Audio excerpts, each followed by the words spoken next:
What it do, YouTube? We back again with another episode. I'm 1023. I'm old King Cole.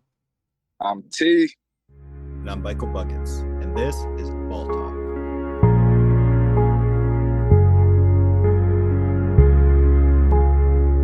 So, kicking off another week. Got a lot of great action this week. A lot of really close games, which was fun.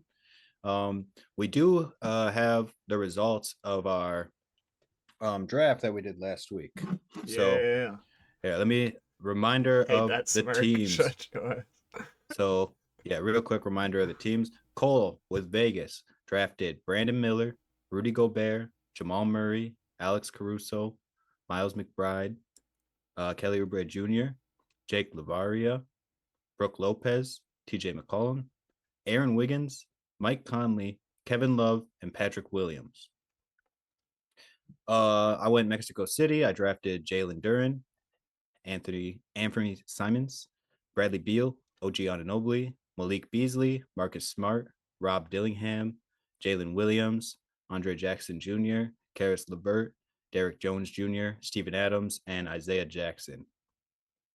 Tuano went St. Louis. He drafted Zach Lavine, Michael Porter Jr., Mikal Bridges, Mitchell Robinson, Jeremy Grant, Fred VanVleet, Mo Wagner, Klay Thompson, Chris Middleton, Brandon Clark, Chris Boucher, Terry Rozier III, and Gary Payton II. Okay. Team full of killers. I forgot I even had them. It's a team full of killers, man. So the standings came back. We all sat around 500. Tuano was above 500. He was the 15th overall in the league and the only one to make the play-in. I was 19th overall and Cole was 21st overall. Rip. So we a lottery team over here. Was Jamal Murray scored 22 points a game, which was the most out of the draft. Although we noticed that Tuano's team, almost all of them averaged between 11 and 14 points. So they definitely got team ball going over there, which I thought was notable. Fred VanVleet with 7 assists. So that was cool. Jalen Duren was my number one pick, and he was the most improved player. And he got 12 rebounds per game, which was the most in the league. Then we simulated the playoffs. Tuano went from the play-in all the way to the finals. He beat the Knicks and the Celtics in 7 games, and then he beat the Pacers in 5 games in the Eastern Conference Finals, only to get gentlemen swept 5 games to the Clippers, who ended up winning. It happens. Yeah, first year in the league. Inaugural season, we went to the finals. It was crazy, for sure. That's something to build on, for sure. That's dope. Trust the process. So, yeah. Yeah, that's what my team looking like. Yeah, let us know what you thought about that. If you thought that was interesting or if it was kind of boring, maybe we'll do more stuff like that. But yeah, it was definitely fun on our half to do that. Another thing to note, my team did so ass, in my opinion, because they was putting B Mills, my number 1 pick, off the bench. What did they do? True, what is 2K doing, taking the number 2 pick in this last year's draft and putting him on the bench? Yeah, that's just another thing with 2K where it's like, come on, 2K. Actually, when I put what we drafted in, some of the protected players were not the same, so I had to move some players around. And one player that was there was Paul George, was in the pool. Dang, so that would have changed Yeah. everything. But That would have been my first pick for sure. Oh yeah, PG off route. Yeah. But yeah, PG 13, baby. And then I guess I didn't mention later in the episode after the break, we're going to be getting into the Southeast Division. So we're going to start a little series over the next 6 weeks where we're going to talk about each division in the NBA a little bit more in depth, kind of take a little bit of time on each team, talk about their history, talk about the state of them right now. Maybe we'll talk about their best era, if there's some really notable things for certain teams, and just kind of talk about those teams and maybe set a goal for them together. We're not really trying to say which team's the best and which team's the worst. We're just trying to talk. Yeah, just show love to every single team in the NBA, because that's literally all this podcast is about, is enjoying the game of basketball and turning that media normality of everybody just being oh, LeBron's ass, oh, KD sucks. We're trying to not be that. Yeah, we're trying to not be that. So Yeah. that's kind of what this series is. You're not a real basketball fan unless you watch the teams that are way below 500. Right. Right. You got to show them some type of love, man. Because that's the future of the NBA, ultimately. I mean, the Thunder were really terrible before CP came over and started giving some love to them with Shea and whatnot. I mean, they had like a 0.2% chance to make the playoffs that year, and they ended up making it. And then, I mean, now Shea's turned into the demon of the league with everybody else on there. And then I feel like when people don't watch those teams too, you end up in situations where, like, a good example is when Mark Williams was supposed to go to the Lakers. All the Lakers fans were like, Mark Williams? No way, because they literally had no idea who he was. Yeah. They had never watched him play because they never watched the Hornets, and they didn't realize that he actually would have been a very scary good fit on the Lakers. Yes, exactly. sir. Then they would have loved him. He would have been Right. their Oh guy my gosh, after that would that. have been crazy. Oh, what could have been? So, moving into games from last week. Let's do it. On the 24th, there was a game, Minnesota versus OKC. Minnesota ended up squeezing by 131 to 128. The Timberwolves were actually down by 25 at one point, and the Timberwolves ended up going on a 16-0 run that was led by Rob Dillingham, Naz Reid, and Jaden McDaniels. And man, that's just something you love to see, like when you put your bench unit in and they start to make a comeback, and then the coach actually trusts it because Ant ended up not playing like the last 8 minutes of regulation and the start of overtime because he just wasn't a part of that comeback whatsoever. He wasn't a part of the 16-0 run they went on. He wasn't a part of them coming back. So the coach said, well, I mean, no offense, bro, but like you're not hot right now and these guys are hot, so we're going to keep going with the system. And it ended up working in OT. He ended up bringing Ant in, and that was the game where we saw Anthony Edwards have that like another one of his crazy clutch Superman jumping blocks that he does so amazingly because he's just a freak of nature athletically.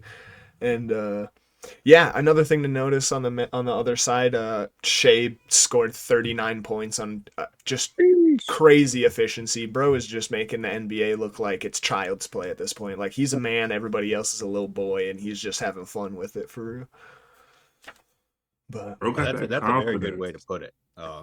He's a man. Yeah, and everyone Man else is a among boy. boys. Yeah, That's about as good as it could say. Yeah.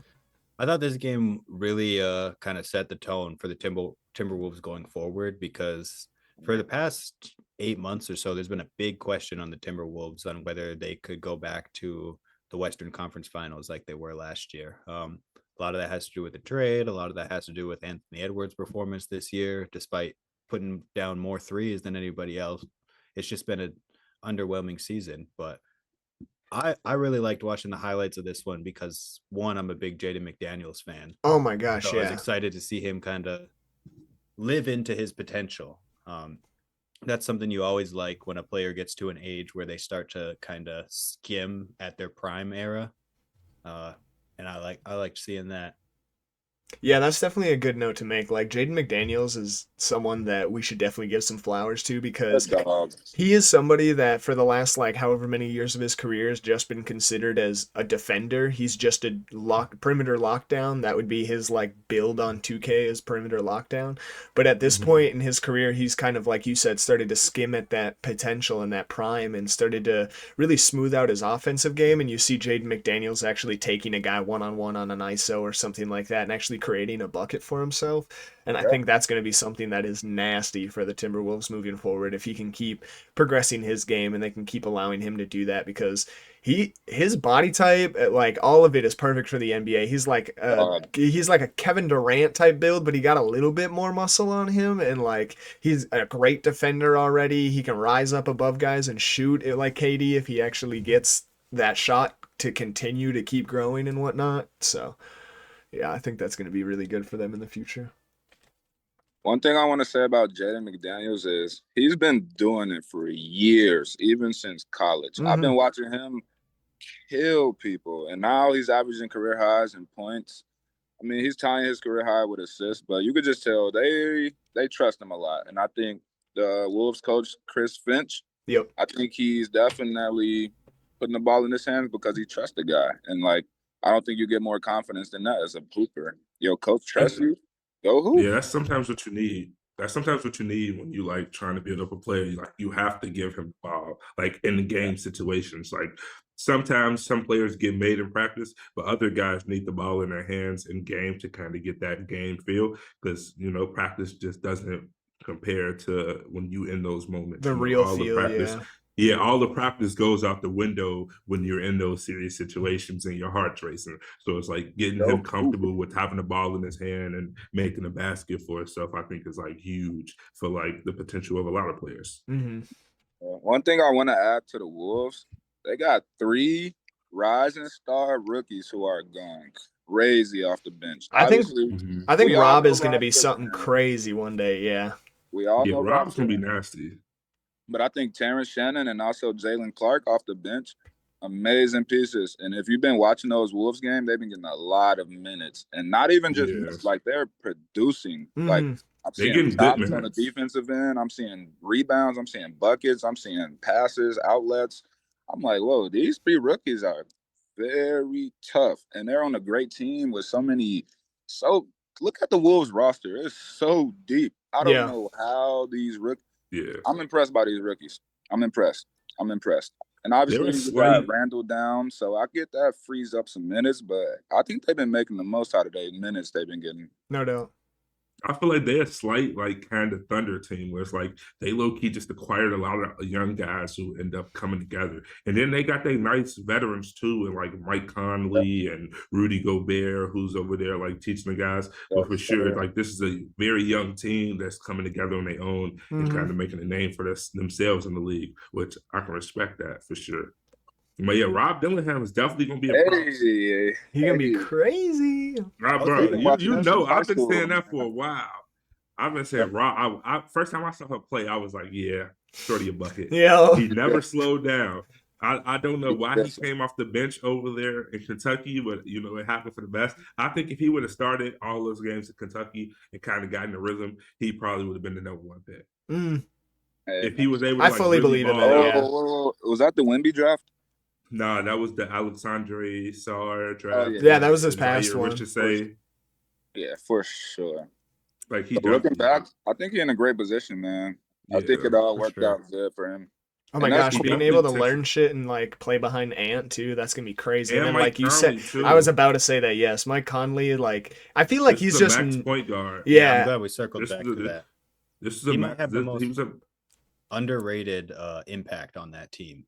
Yeah, for sure. Like, yeah, I feel like having Mike Conley, he's already been a max contract guy, so he knows what it feels like to have that pressure, but also not have to. He unfortunately didn't win any rings or like.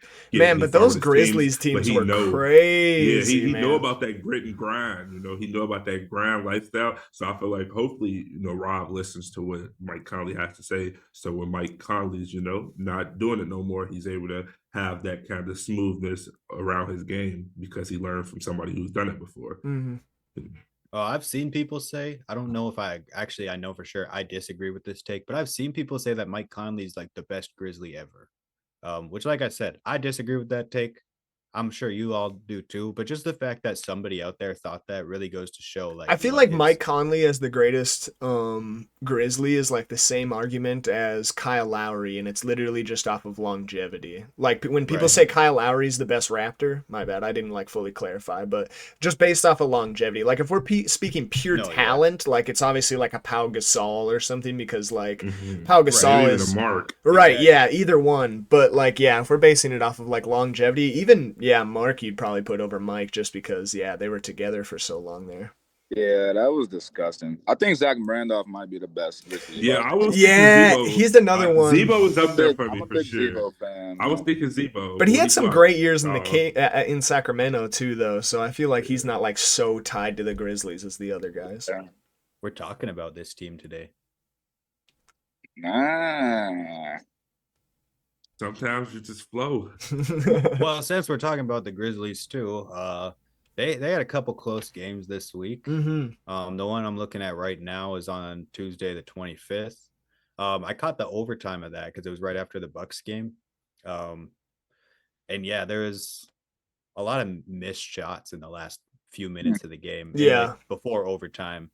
But then Ja got a tied it up. Super kind of a clutch bucket. floater. I was about to say, That like, was dude, I'm happy you disgusting. mentioned that floater. Obviously, That you was were gonna, disgusting. but like, But, yeah, like, yeah, can we that just was beautiful. talk about the fact that like even in moments like for the first like I don't even know, like I'm sure that moment of time when he jumped, like initially jumped for the layup to when he made it was like not even 2 seconds, but for the first second when he like made contact and looked like he was like stopped back, dude, I didn't think he was making it. But then you saw him fully go up and control his body and put it up, and right when it left his hands, I was like, oh wait, never the fuck mind. Like Ja is just that guy who takes the contact and still gets up with, like, I don't get it, bro. Like, You heard what he said? You need a bucket, you call 12. for real, You bro. call 12. You need a bucket, you call 12. Not gonna lie, yeah. I'm not gonna lie, I'm happy to see Ja back in action because I feel like him like having his trials with the situation over the last couple of years. I feel like that definitely, and then like the rise of other superstars in the league. I feel like he definitely got like out of sight, out of mind. It's like it was like a 2-3 week point where I forgot Ja even existed. I was like, oh snap, Nah, Ja yeah. Morant still like plays in the NBA and still in his prime. So I think it's really good as like a fan of his game to see bro like come back and starting to get back in that rhythm because he was already an MVP candidate in his seasons before the bullshit. So it's gonna be good to see him get back to that level because he plays some exciting, intense basketball. I was about to say that, dude. He plays with like a reckless abandonment that we haven't seen since like prime Westbrook and like prime D Rose. Like, yeah, like he just flies around the court and just jumps in air and like doesn't really care so much about his body, even though he was like, I'm not gonna dunk. It don't really matter. You're still doing crazy shit that looks like you should be tearing your ACL every other day. Like he it's the is a jumping freak that's of nature. Doesn't matter what you do at the top of the jump. It's the bottom of the jump. That's the crazy part. Dude. Yeah. Like, what's it called? I think the surgence of guards in the league right now is like we gonna have some good basketball. Oh yeah, we are set. Like for these the guys future are still at 24, 23 years old. I've been saying this 24 and under right now is beautiful. 25 and Bro, 26 and under too. disgusting. But even if you take out the 25 and 26-year-olds, 24 and under is beautiful. And that just says a lot about the future of the league. Oh yeah, we're so set with ball for years to come. Especially with, like you said, the guard play. Oh my god, it's gonna be so fun. Like it's gonna be like 2016. Just now it's gonna be like 2016 era when it was Westbrook v Harden v Curry v Kyrie v John Wall. Yeah, that was like my most exciting time when everybody was just running around, dude, just like throwing shit. IT scoring 40 every game, like, dropping 20 of it in the fourth quarter. In there too. Yeah. Yeah, that shit's crazy. Yeah, it's gonna be fun. Also, yesterday, I don't know if you guys had seen Jaren Jackson Jr.'s performance against the Spurs. Yeah, like 42. They ended up losing. Yeah, he got 42. They ended up losing by 2 points. Still, that's what we want more of from him. Like, I was gonna say, which one of y'all was it? Yeah, which one of y'all was saying that y'all didn't believe? Yeah, didn't believe in him to turn into an AD type. Man. I'm just saying, man. Like, if you will be that dude on the defensive side, if you want to be viewed as caliber type of player, you got to score that bucket, man. Oh yeah, and he been doing that this year. That's what we saw. I'm liking what I've seen. Like, bro, he has a chance to be in those combos with AD, with any big that could just do it both ways. And JJJ, he's a number one. I didn't know he was about to win the DPOY because Wemby just went down. Yep. Yeah, he's the favorite right now. Yep. I mean, when you look at it like that. Yeah. I was like, it's definitely a toss-up between like 3 guys, I think. Well, I'm saying the reports I saw, they said that Jaren Jackson was he's definitely the favorite. He's the favorite, but yeah. But it's not as close as it was before. Like with Wemby, it was like Wemby's winning. Too. Now it's like Jaren Jackson Jr. is probably going to win. I wouldn't be mad if he won. I wouldn't be mad either. I'm rooting for Dyson Daniels though. If I haven't made that clear, that's my pick. Oh yeah, you definitely made that clear.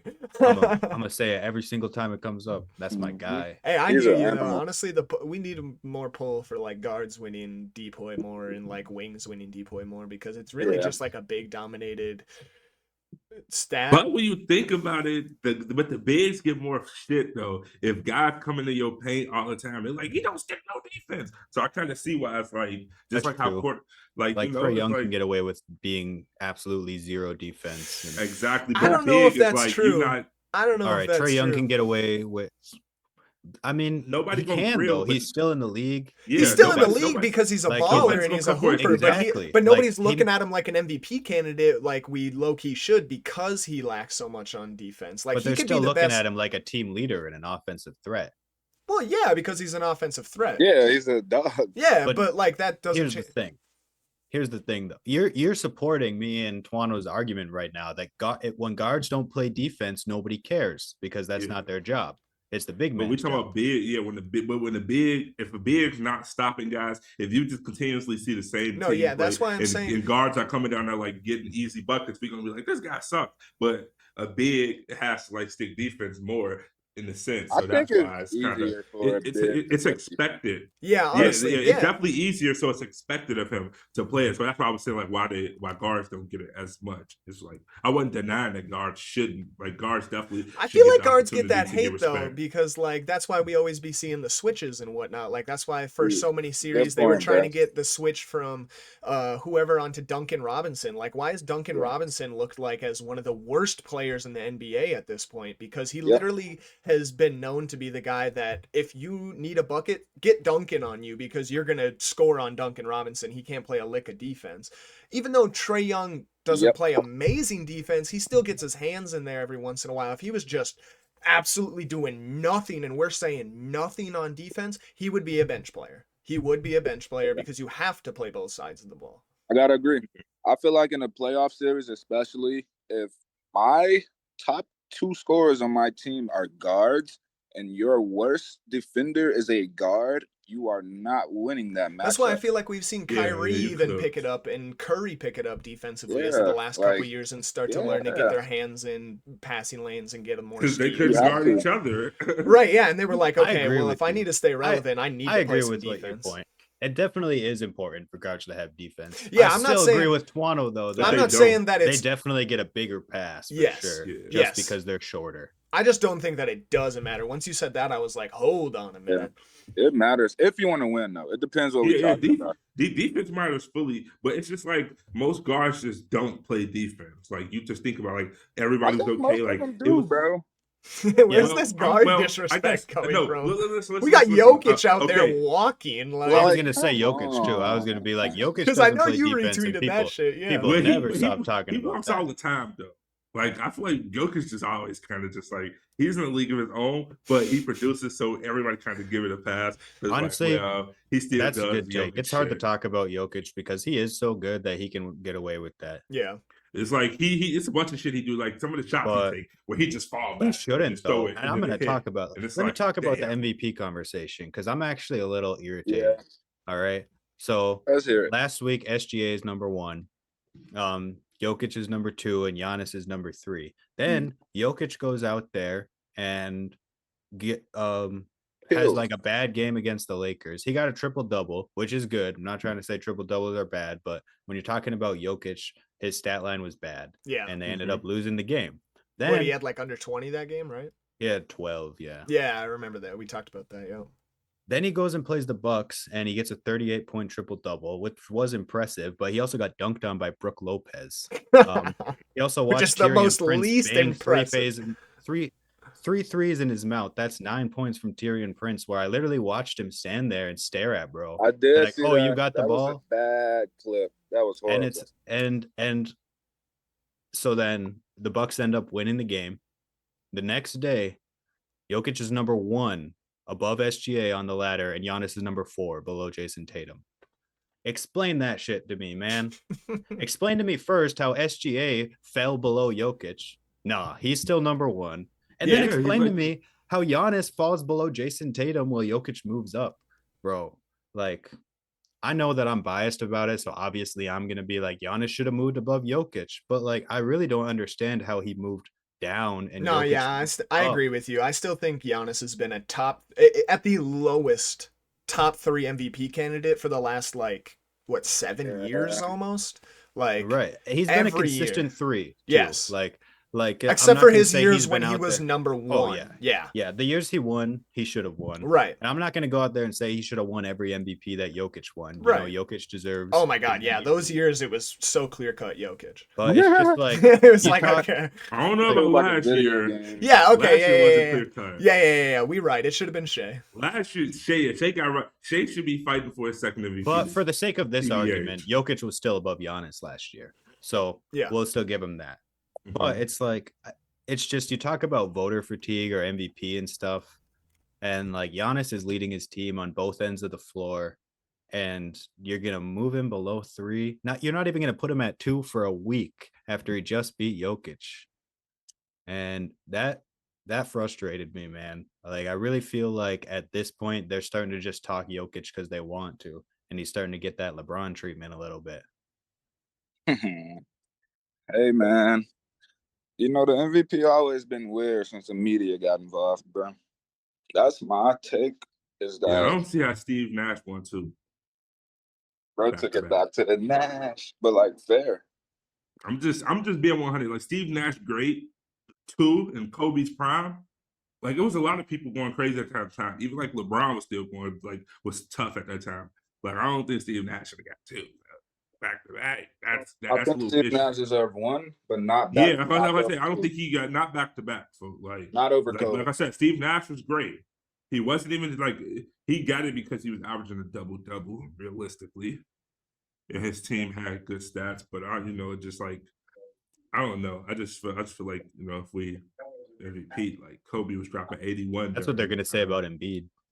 Like yeah, like someday people that didn't actually see last season happen, or not last season, the season before that, Embiid's thing, they're gonna be like, wow, Jokic was robbed by Embiid, and Embiid wasn't even good. And it's like Embiid really was good and did deserve an MVP. It's just his whole career is gonna tell you differently if you look at his whole career, not his MVP season. Or even last season. I'm still actually hurt that Embiid got hurt last season because he was on the road to win a clear-cut MVP. I remember watching that 70-point game. That shit was crazy. Yeah, that 70-point game. That was nuts. Put in my AirPods, so I couldn't hear what you said about Embiid's MVP. Were you saying he didn't deserve his MVP in 2023? I said he did deserve it for sure. Oh, and okay. he even deserved it last year if he didn't get injured. But what's going to happen is in the future, kids that never saw those 2 seasons are going to look at his whole career and be like, why did Embiid ever win a season? Which is more or less to say, maybe Steve Nash really went crazy and we just don't know about it. Like maybe he really was that guy those seasons. And they were winning games, bro. I think his team was definitely winning for sure. Like they were winning games and he was the best on the team. That was the best almost in the West. So I get it. But I just think that was the year Kobe averaged like 35 in a span of that's crazy. Like, bro. And this is in Kobe's 2006. putting up 40s. That's when he's putting up 40 balls almost every other game. Like this is 2006. No one's seen that shit. Like it was crazy what Kobe was doing. When he dropped 81, that was an 81-point season. That's what I told you. That's what I just said. I was like, bro, that was during the 81. That was during the 81 ball. Like, Kobe was that guy. He was that guy. Bro, you know who was that guy? Who was that guy? Steph Curry. Oh yeah. What did he do for you to be saying he's that guy? Did he just have a 50 piece or something? What did he do? Bro, he had a 50 piece, 56 piece. Oh sheesh. Did he on February 27th, which he continuously goes crazy on February 27th. Oh, what's up with that? That's interesting. What's up with that? They call that Curry Day now. Like I think this Curry is Day. at least 3. National he got Curry at least Day. 3 performances of like. That's dope. He also covered up the fact that Paulo scored 41. You know. Wow. Like you forget about that because Curry scored 56. But yeah, I just think obviously he scored over 50 points, so that's really dope, and we're going to talk about how cool that is. But just in general, I feel like this new Warriors squad is really dope, And we've talked about their talent and we've talked about why we think that they are good. So I'm not going to get too much into that. What I'm going to talk about is their energy. You can tell that they love playing together. That new Warriors team is so happy. And when they go out there, would they lose one game? Yeah. Something that I've seen a lot of people talk about too with that new Warriors team that I think is like a great piece to add in. I guess I shouldn't say a lot of people. I've seen one person talk about it, but like putting those two guys, you're putting two sickos together of the game. It's kind of the same situation with like Luka and LeBron. Those guys are sickos. They know the game more than fucking Naismith or whatever his name is himself that invented basketball. Bro like, said Naismith. Like bro took it back to the 1900s. You know what I'm saying? Like they know the game, like inside and out, bro. And like you can tell by like the way they play, the way that they both can run an offense so amazingly, especially at this point in their career, being in their mid to late 30s, and like they're just, I don't know, it's just a duo that putting those guys together on the same court, like I don't know, it's insane. Different. Yeah, it's insane because you expect them to kind of be in this like down era of their career, but then you put them together and you're like, oh shit, they look like they're both in their prime again. What the hell? Like, I said that was scary hours, bro. Like for the people who were like, oh, Jimmy's washed. I was like, bro, we've thought Jimmy was washed when he left the 76ers and went to the Heat, and they had a couple down years and they wasn't the best. And then we saw him take his team to the finals in 2020. Then he came back. Yeah, there was no point where Jimmy Butler slowed down. There was just like a point where he stopped performing like Jimmy Butler, which to me was like, obviously he wants to play on a different team, like he said. But he want other people to stand. Like he don't want to be the main guy. He just want to be able to do what he can do to help a team succeed. So I feel like they just kind of got complacent in him wanting to be a superstar. He's like, I've already been a superstar. I was a superstar in Chicago. I was a superstar in Minnesota. I was a good piece over there in 76ers. I carried us to the finals. Y'all got complacent and tried to build around me when y'all should be building around XYZ, type of mentality. Because like he said, he never really wanted to be the main scorer. He just wanted to go get rebounds and pass. Yeah, if anything, it seemed like he wanted Bam to be the main guy. I mean, him and Bam's relationship, that's what they should have been so doing. Much, yeah. Bam's not ready for that. No, I don't think Bam will ever be like that. That's true. Yeah. See, but watch tomorrow. He drops 40, and then we talk about him. How we talked about JJJ 2 weeks ago. Maybe we just got to talk bad about players, and then they'll just go. And then they'll hoop. If that's what it takes, to see some good basketball. I mean, bro. We helping their career in the long run. Can I just point out that 2 weeks ago, I would have never ever said this, but watching Luka and LeBron play has honestly been the best basketball I've probably ever seen in my fucking life, other than the Warriors back in 2019 with KD. No, yeah, I definitely hear you. Like, there. bro, I'm watching these games. I'm watching JJ Redick create these offensive sets with two. We don't even got to speak on how good they are. It's different. Austin Reeves is unlocking an animal that I did not know he had. This new Luka team, this new Lakers team, bro, I honestly think they might win a ring this year. Yeah. And I could be forcing it. I could be forcing it, but this basketball I'm seeing with these two eyes, bro, I've never seen nothing like this before. Those trades shook up the West, bro. It's anybody's ball. The Wild West. It really did. The Thunder are the only team that are still contenders.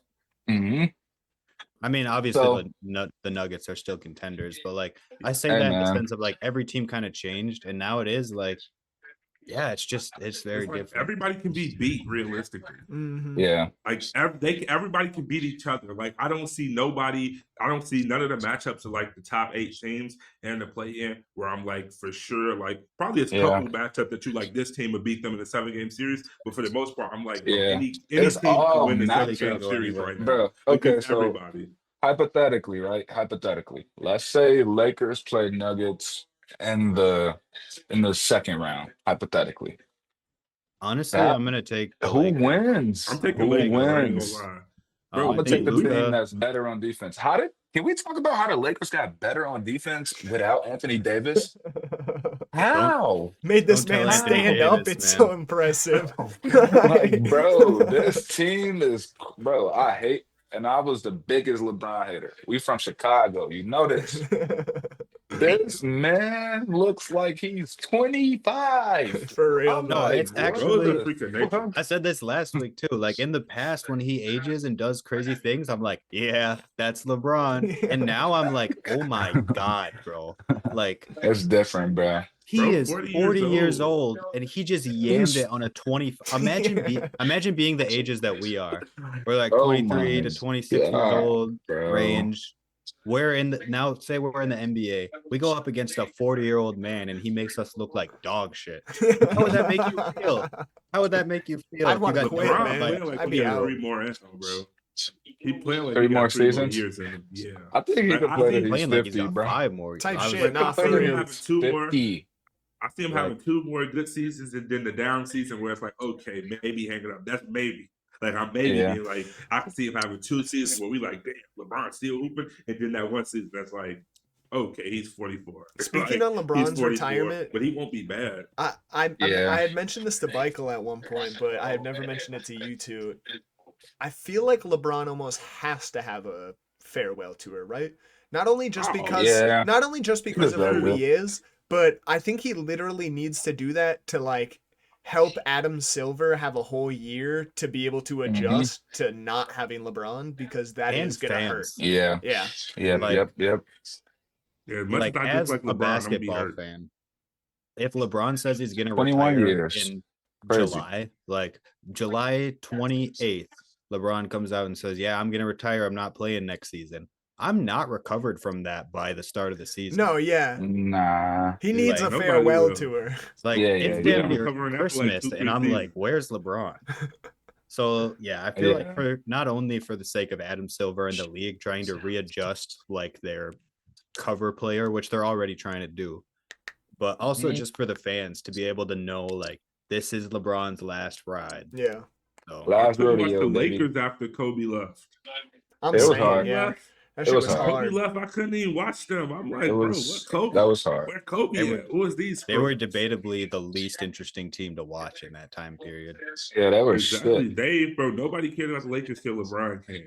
Realistically. One last They were little like- thing about LeBron and the Lakers. He do got a whole nother deal on his contract, $52 million. Will he say I'm hanging it up?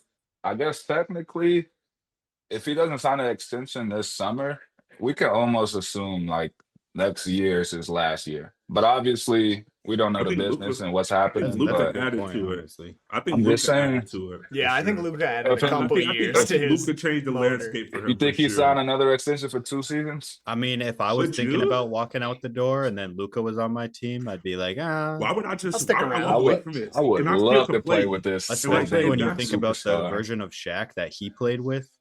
Yeah. Like he's probably willing to play with Luca till he starts looking bad.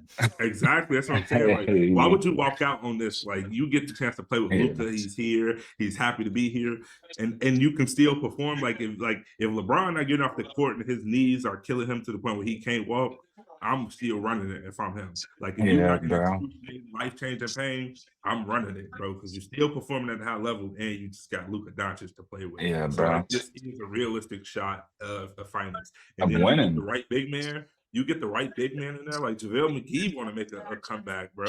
Go get the white. JaVale McGee. I get pick the those white. guys up. Those guys have proven we don't need Those vets. scores no more. We need defense. Like Mhm. come on, like I don't see why the white not in there. I don't, like, Yeah. bro, it's a defense. Like I'm bro with is you one on of that. the best DPOYs of all time. So it's like having the white down there, like you giving these young guys, like no disrespect to the young guys, but you're giving these young guys like Jackson Hayes a chance, and it's like.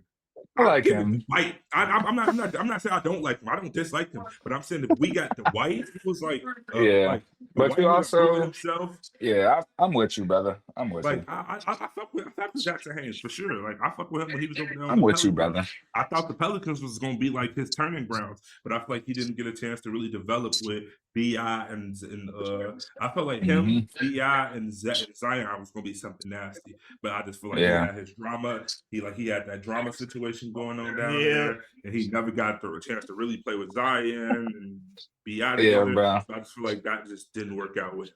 But I definitely had high hopes for Jackson Hayes. I think Jackson Hayes is a low maintenance, not like not a star, not a rising, like a low maintenance dude who you can just give $1 million minimum to and be like, go hoop, bro. You know, I think You get Dwight the white Howard back in there. he a little high maintenance though, bro. Like that's a legend. So don't get me wrong. You got to be I humble. think I'm Dwight telling could you, you hoop. got to be humble, I big haven't bro. seen him hoop. I haven't seen Dwight hoop in a long time. But the way he He carries himself on overseas. social media, if you peep his social media shit, like bro be cocky as shit. And I don't know if teams want that. Yeah, I think it all I'm just saying leads that's into kind the of the politics of reason. the NBA. I'm Yeah. telling you, bro, the Yeah, politics definitely so politics play weird. into it. It's so weird, bro. Like, obviously, Dwight, one of the best defensive players ever. Of course, you want him on your squad, Mm. but you got to look at how he be going on live and his scandals he been through the past year. Like, he just had a scandal, a little freaky scandal too. Bro, was 69 guy. Bro got a freak Bro, and I out. feel like I bring up the Dwight Kobe year when Dwight Howard played on the Lakers with Kobe. I bring that up when I'm talking about like why chemistry matters, because those are two guys that are super prideful and cocky that could not work with each other. Yep. And yeah, that's championship team, like you said. Yeah. Like you add Dwight Howard to any team, especially you're talking about Kobe's Mhm. Lakers, you assume that they should just In his win a prime. championship. Yeah.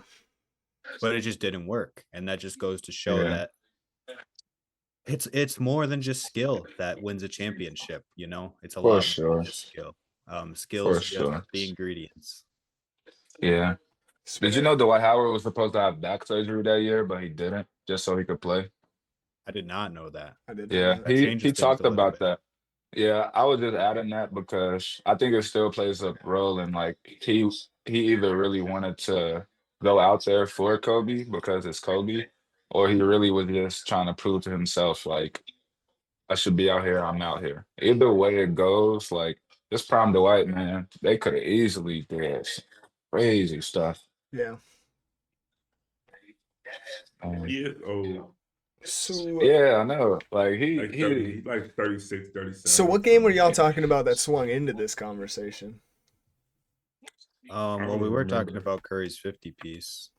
50 Okay. piece for sure. Yeah. We definitely derailed off of there. We were talking about the Warriors with Jimmy Butler, switched to talking about the Lakers with Luka, switched to talking about the Lakers. And Yeah, Dev. cool. I just wanted to All of a make sure I sudden, didn't we miss flowing. out on About too Dwight much. Howard. Yeah, Yeah, no, we just flowing. we've that's just been good. flowing, bro. We just got some good energy going. Yeah, We're no, flowing yeah. Hell now, yeah. so. I love this shit, So bro. another big game that happened last week, Charlotte, not really a good team, went up against the Kings, who have kind of been looking a little bit shaky as well since the trade deadline. I mean, they haven't really put like the offense super together, but once this game hit, honestly, as of the last couple games, it seems like they've kind of figured out a little bit of a system with Lavine and whatnot.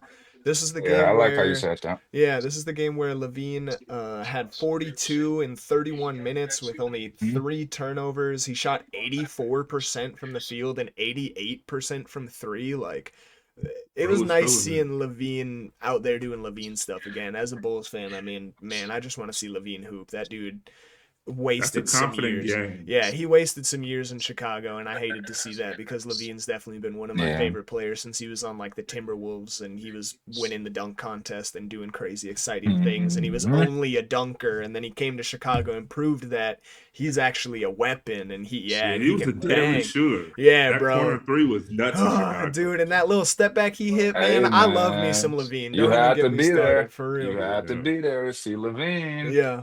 And another thing that I had noted from this game was the Kings had 30 assists as a team, and that might not sound like any crazy number just by itself, but the Nuggets, who are the number 1 team in assists per game, have 31 assists per game, while the league average is at about 25. So they were at about like playing like the best playmaking team that game, and I think that's something that you really like to see, just guys sharing the ball, making that extra pass to get the good shot. That's the most fun to watch. Yeah, for real. Yeah, bro. So that's why I was like, I think this game really helped them start to kind of look a little bit better as of this past week and get a couple wins under their belt with their new look team and whatnot.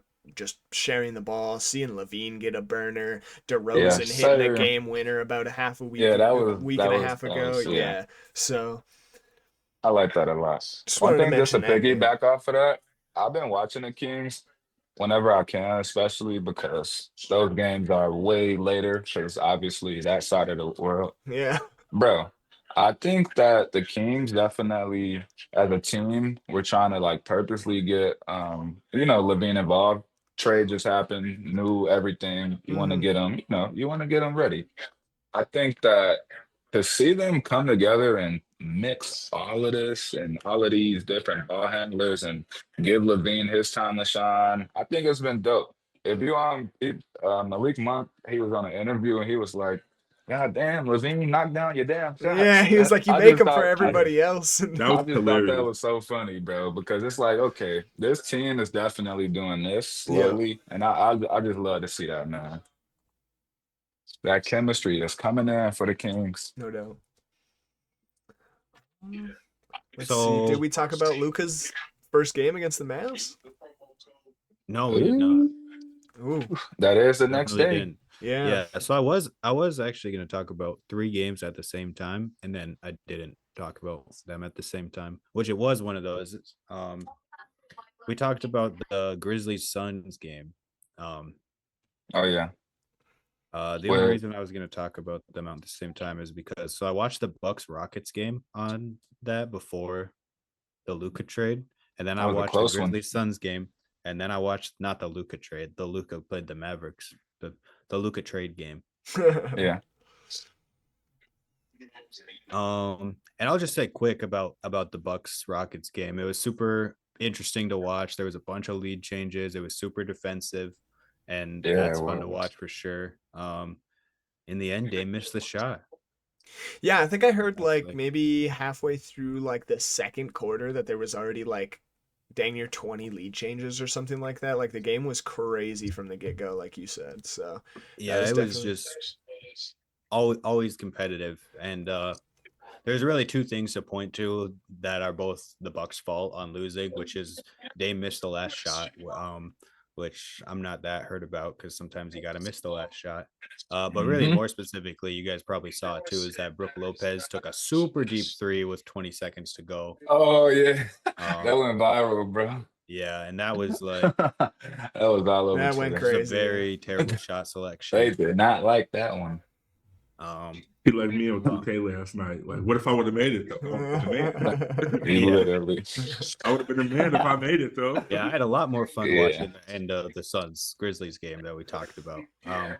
And then I jumped in halfway through the Lakers Mavs game. But yeah, what are your all thoughts on that? Yeah, so real Bro. quick with the Lakers Yeah. Mavs, I got some stats from it. Clay had 22 points, 8 rebounds, shot 50% from 3. He was looking really good. Another one Nice, of those nice, games nice. where Clay looks like old Clay and it's just like, dang, this could look really good with this Mavs team. Kyrie with 35 points, 7 rebounds, 3 steals and 2 blocks. Like just Nice, amazing work nice, from nice. Kyrie. That dude has almost looked better since Luka's gotten traded away. I don't know, a little crazy. He's got the ball in Yes, his sir. hands more now. Yeah, Yes, for real. sir. More Which usage. And then on the other side, on the winning side, we got Bron with 27 points, 12 rebounds, 64% field goal percentage, and 50% 3-point percentage. And then Austin Reeves with 20 points, and Luka, the man of the night, with 19 points, 15 rebounds, 12 assists, 3 steals, and 2 blocks on honestly pretty terrible efficiency. He kind of shot really bad that night.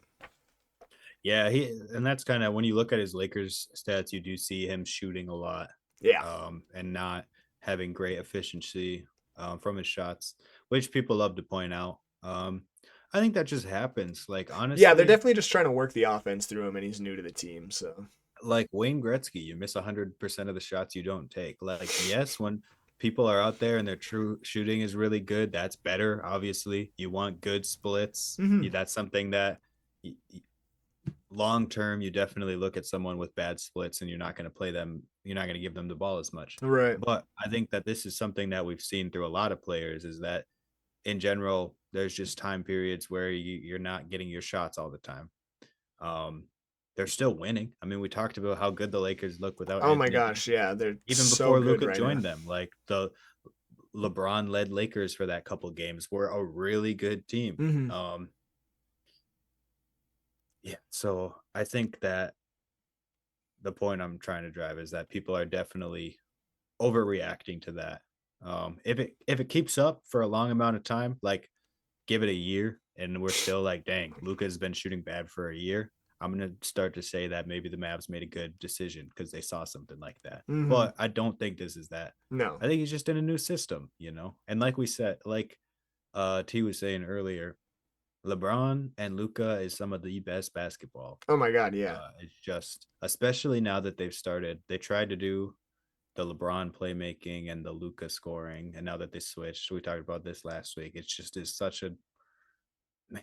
Those are two talented men, Mm-hmm. and you've iterated before that like Luka is just like the new and improved LeBron in a way, and so that's just it's a basketball fan's dream. Yeah, literally, it's a basketball fan dream for real.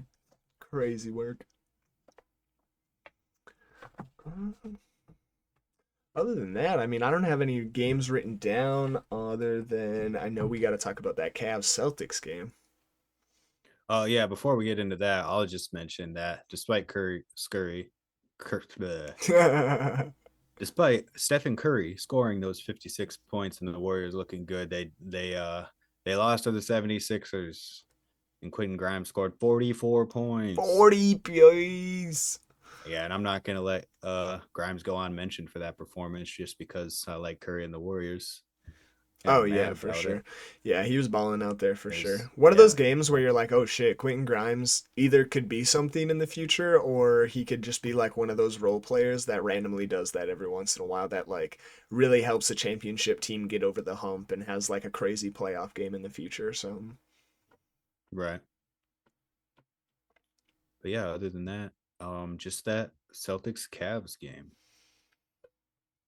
Yeah. Jason Tatum coming out hot. What did he score? 30 points in the first. I think even the first quarter they were up by a lot.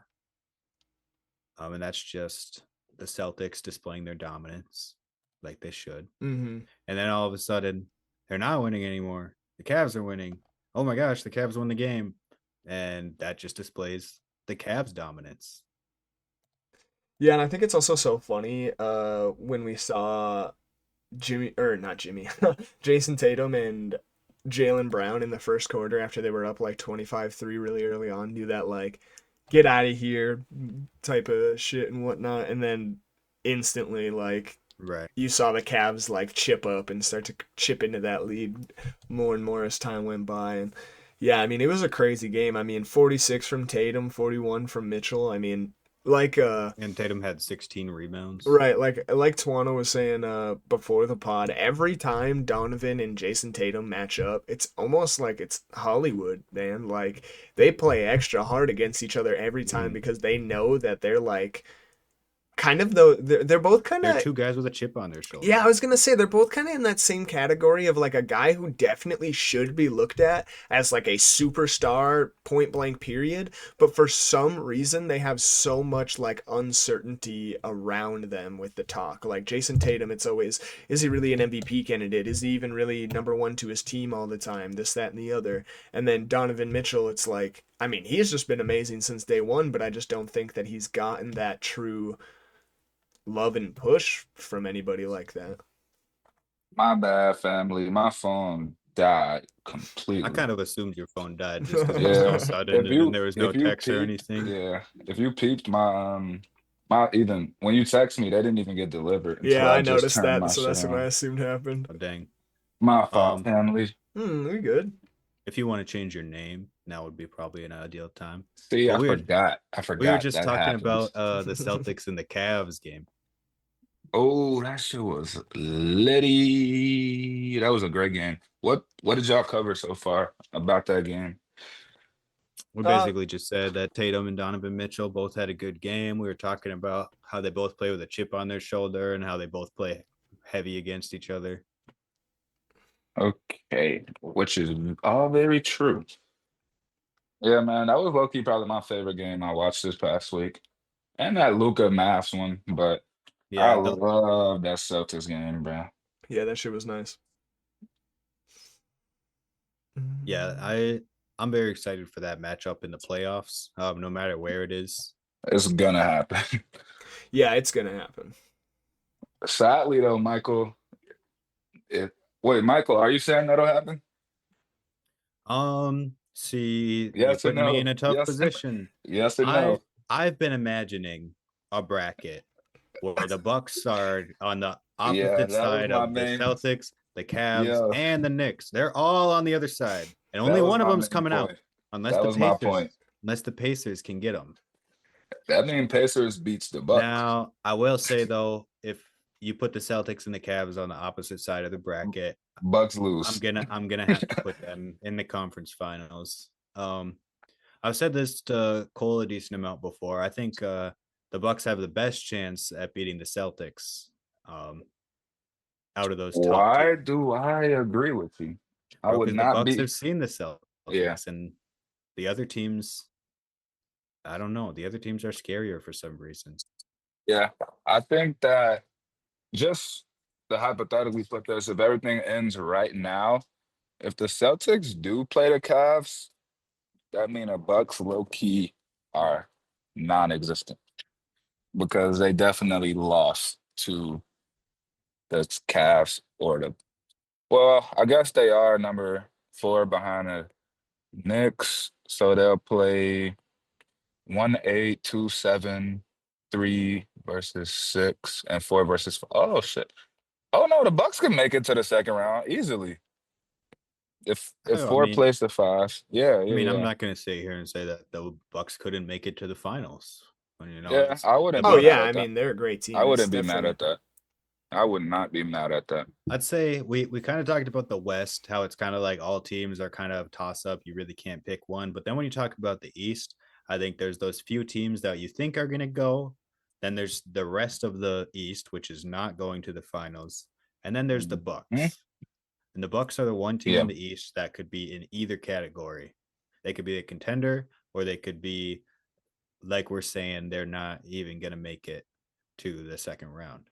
It could be anything. yeah, yeah, yeah. And the reasons for that are because of their playoff inconsistency through injuries, and also the fact that they're the newest team in the East. The West got shaken up hella. The East is relatively the same. The Heat disappeared, and the Bucks got Kuzma. Yeah. And the Knicks pretty new to this shit in terms. That's Well, the true. Bucks yeah. been, but Talking about just the a new trade team. deadline Yeah, specifically. just yeah, yeah, yeah. They had a crazy summer though, as we all know. I believe that no one wants to see the Bucks in 7, especially Boston. I think Yeah. the I think the Cavs match up well against the Bucks, especially with just clogging the paint against Giannis. But I don't think the Celtics could do that. I just don't Yeah, I'm most scared of personally. the Cavs.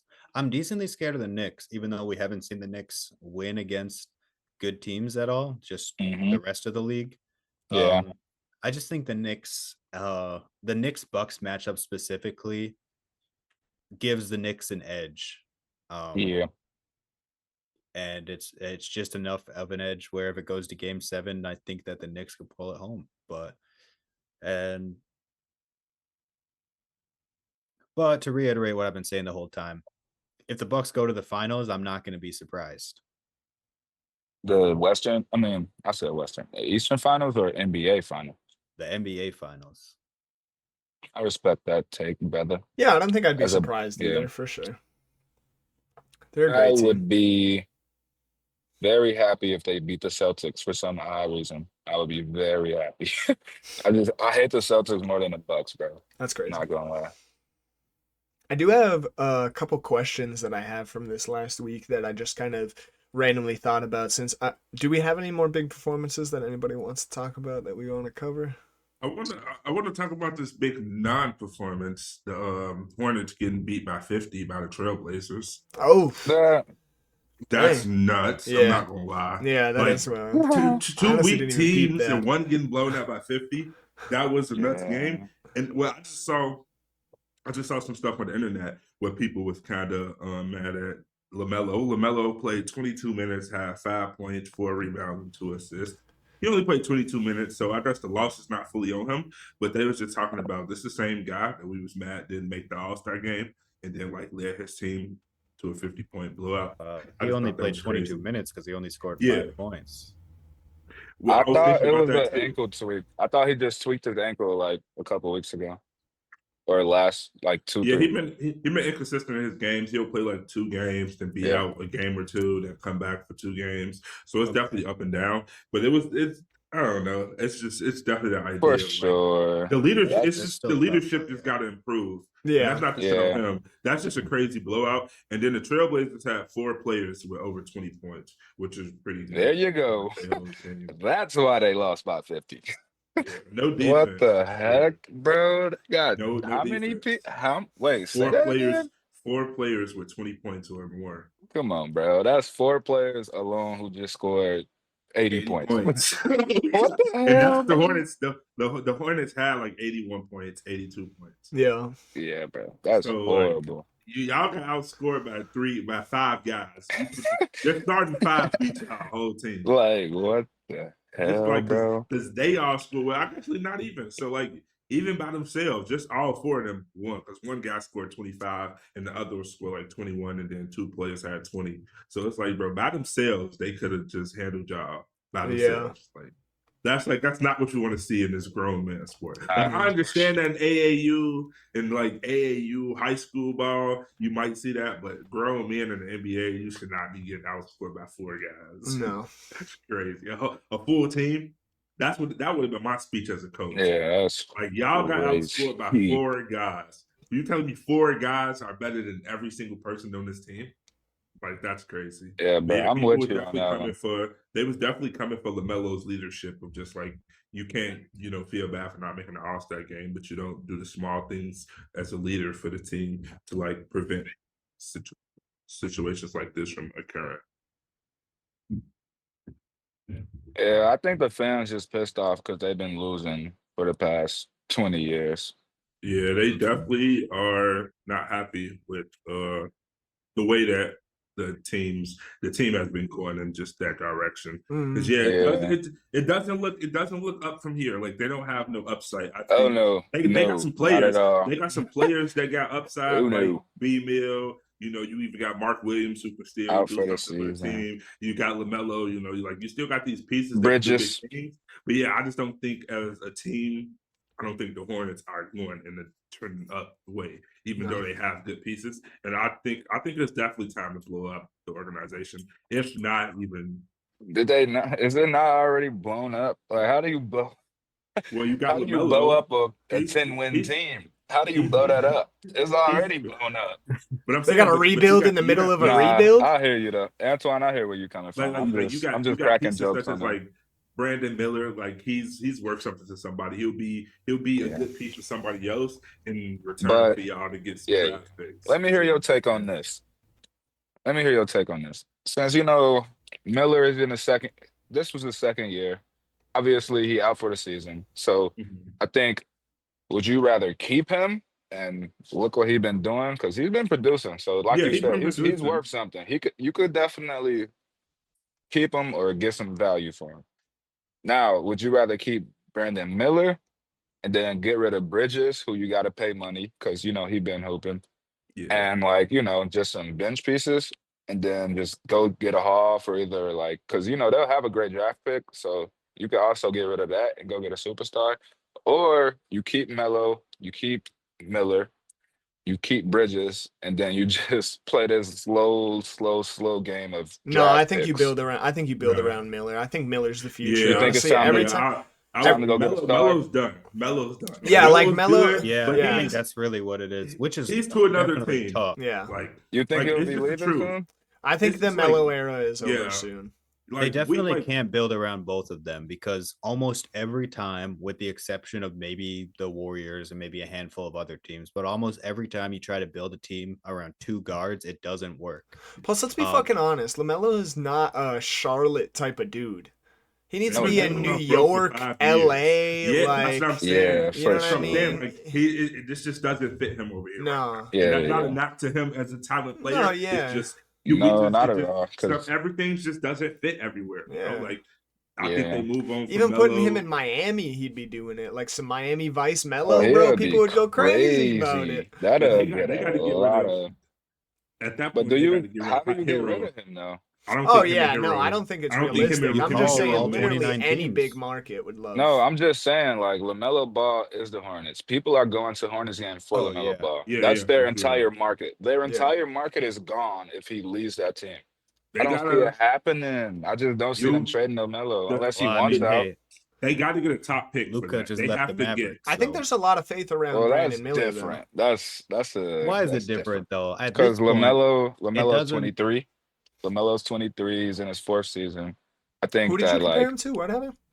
I said he- to the Luka yeah. and the Mavs thing because how can think you say that we've any never player, seen a Luka though. like- It's hard to compare anything to that Luka trade. We've never I don't- seen that. I mean, think yeah, he's but I still comparing don't. it in the I sense of, still like, hear what he's saying. even I your think vet- it's even just like even Luka Doncic could be traded Right. after a finals visit. Nah, for sure. so like Melo literally don't anybody need could to. get traded. Yeah, so like I also feel like because of the Luka trade, if LaMelo were to leave the Hornets, the impact that it's going to have on Hornets fans is going to be less because even like as a Bucks fan, watching Luka leave the Mavs was like, dang, Giannis might Yeah. leave someday. I need to know that and accept it and For be okay sure. with it.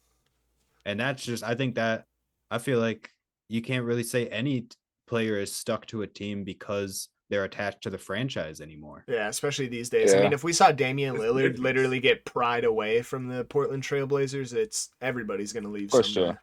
Yeah, I think my angle Man's a my angle Milwaukee wasn't Buck. I don't know what you're talking necessarily about. my angle wasn't necessarily that like it'll be a surprising trade. I'm just saying if he leaves, I think it'll be more so on LaMelo wanting to leave and not like them Okay. wanting to get rid of him Okay. because I don't know. If would they be want to foolish. win, I don't thank you. If Like, you want, if you thank want to you. trend in the right direction, I think you got to dump him off for a top 5 pick.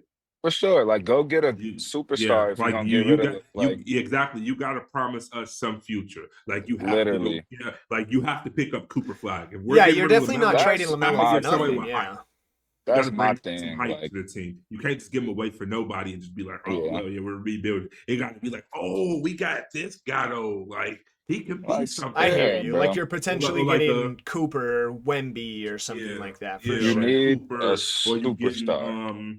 what's bro that's hooping that Rutgers? Ace I know his Bailey. name. Yeah, Ace Bailey. I know his Yeah, name, but it dog. just slipped my mouth. Like you getting the Ace Yeah. Bailey, somebody who can score the basket on every level. It's like you want something in return that's gonna bring back that that's give us something to cheer for. You can't just get Yeah, a bro. organization for nothing. So it got to be like a Yeah, top 5 yep, pick, yep. or you getting a good guy back. Like you can't give him away for bull. But I just think definitely the LaMelo era is over. Just like in terms of like, I'm going based off the league that we all have to had adapted to. Like I'm not thinking about guys being loyal to teams. I'm thinking about the league we've seen in the last couple of years. If it don't work out during a contract year or during a contract extend of 4 to 5 years, you have to Mhm. blow up the process. Like I'm just going off what was taught to me by the business of like, it's just business. After 4 years, if you're not producing, it's unfortunately time to go. You think Paul George, he left 4 years. He gave him 4 to 5 years. Didn't work out. He left. Like if the process not working in 4 years, you have to blow up and try a new thing. And I think LaMelo is a good player. I just don't think that system is right for him right now. And I don't think he's thriving in there. And you got to think about For his real. confidence too. He's a very confident, cocky guy. So it's like he definitely needs a New York. He needs somewhere that's going to humble him a little bit more in that aspect. I think B Mill is the way to go. That's our young guy right now. He's the Then guy go we're trying get to build Flag. around. Yeah, it's like like you want exactly Oh, God. you want to start building that direction. I just don't Yeah. think that it's working right now. It's like being in a relationship that you don't see yourself getting married. It's just not Yeah. working. Like yes, it's a good situation. I'm with you, brother. Yes, I enjoy it, but we're not getting married. Like it's just not that. LaMelo to Houston. That's crazy. Speaking of guys moving, I actually have a Nasty, I ain't gonna question lie. for all of y'all. Jesus. Is KD gone this offseason? And piggybacking off of that, is Embiid gone this offseason? And then piggybacking off of those questions, what teams do you guys want to see? Would you want to see them on? And do you think would work the best? Like, I don't know. Unbiasedly, objectively speaking, I really think Kevin Durant would look really good in Milwaukee. That's crazy. That's crazy. No. Yeah, honestly, I've been seeing a lot of Kevin Durant stuff. It kind of seems like he Lots. might be moving. It seems like he's yeah. cool with it too. like he's maybe ready. Yeah. I think Free agent summer. he said a lot of people talk the Warriors. I don't think that's happening at all. I don't think he wants to play for the Warriors. I think Steve Kerr understands that and like doesn't want him there. Not that Steve Kerr gets to decide who's on his team necessarily, but I think that the fact that Steve Kerr and Kevin Durant are like have spoken that they don't think that they need to go back to that team having Kevin Durant with the Warriors. I just don't think they're going to do it. I don't see why they would, especially because if you're Kevin Durant, you got a lot of hate the first time you did that. And even though you might be able to like stand on what you did and stay true to the decisions you made, that still was tough. And I don't think he wants to go through that again. And also, I'm not just like assuming, like this is what I heard him talk about. Yeah. Yeah, I saw an interview where he was just talking about it too, and he seems like he don't seem like he wants to leave, but he's like if a team wants to get rid of me, like let's do that in the offseason, you know, like that is he the wanna one work thing it- that I saw. he wanted to work it out properly, like he said, I take a chunk of your cap. So you're definitely like you killing your team to get me. I would rather have it more structured in the offseason and not y'all on some deadline, not thinking it through in the long term. And I think he was sending a shot at the Suns of like they were thirsty to get him to the point where they gave away all the draft picks. Now they can't draft any young guys to bring in to develop under KD and DBook. So he was like, I don't want to go to a team that's going to take a huge chunk and not think about the long term process. They just like, oh, we got KD. We give everything for KD. It's like, no, like. I can't do it by myself. I need a team also. Like, yeah, I can carry a team, but like I can't carry bums, you know. I can't carry rocks that's holding me down. I can carry guys that's helping me push along the way, but I can't carry guys that's rocks and dragging me down, you know. So KD definitely I could see him definitely getting up out of there. And I think how he was talking, he might do an OKC return, bro. Oh, If y'all listen to how he talked, if you go watch the interview, listen to how he didn't explicitly say the Thunder, but if you just listen to what he's saying, he was like, you think like where your career gonna end up? He was like, to be honest, man, you know, I don't know where the career might end up. You know, I definitely put thought to where I want to, you know. It's kind of like he was like saying like he want to go back to where he cemented at. Like that actually leads into some other rumors that I heard that might be that he really wants to play for Seattle again if Seattle comes back, which could be 2-3 years away. Like within KD's career, Seattle could be back in the league. That'd be really nice. That honestly would make sense. I could see him trying to like request a trade out of where he is to get into Seattle just because of like what you said, like him trying to reestablish the history. Yeah. Get back on where he was, like started or ended off where he started, and that's where he truly started, not in OKC, in Seattle. So hearing what you were saying about how he was talking about his like roots and stuff like that, maybe he was alluding to that sort of thing, that he knows the Supersonics or the Sonics or whatever Seattle team is coming back, and he's excited about that. Yeah, I was thinking like the Thunder realistically do have the pieces to acquire him. Literally, like all of the young guys they have, they throw 2 or 3 of them in a deal. All the picks they still have, picks. yeah. Like they can really, bye-bye. I thought that was very realistic to happen. I was like, nah, it is, bro. I'm not gonna 35 return for the. That was my prediction before you said it. I was gonna say I believe he's going back to OKC. I think he's going back to OKC, and I think that's just the best team possible for him. I mean, for the he Thunder. already won. Yeah. Oh, for the Thunder, of course. I think having the best player for sure. Because not only Thunder does fans want him to retire a Thunder fan, so that's the least that they would be happy as a fan. That sounds amazing. I definitely would love to see that. Because I think you don't put so much weight on his shoulders that he's had on his back for the last however many years. Because I think that's what he's been kind of trying to do with. Not saying like join up with super teams, but join up with other stars and other trying people who love basketball and trying to kind of get it to where he can share the rock a lot more and not have the whole entire offensive weight on his back. Especially with like the Suns, you see them trying to make it DBook's team still, even though they've come up and shown up, but it just doesn't seem to work that way. So I think if he ended up in OKC, like him playing behind Shea, truly like behind Shea and being that second scoring option behind Shea would be amazing. Like if we saw KD as a second option, like That's Yeah, and dangerous. like Twano was Should be saying, crazy. The he last can time we lead a saw team. that, he was on the Warriors, and he was Like- technically the second option behind Curry, but he took it over as the first Into the option. playoffs. Yeah. Yeah. Nah, for If I'm real. being honest, bro, I think DBook time may have come. If I'm DBook, like Wait, I- before we get off that little pivot, bro, I just want to say when we talk about KD and the roots, do not sleep on him going to the Wizards. Now, Yeah, I'm not that's saying been that this will speculated happen, for but he's from the years now. DMV. He's from there. They're shit. Okay. They need that piece.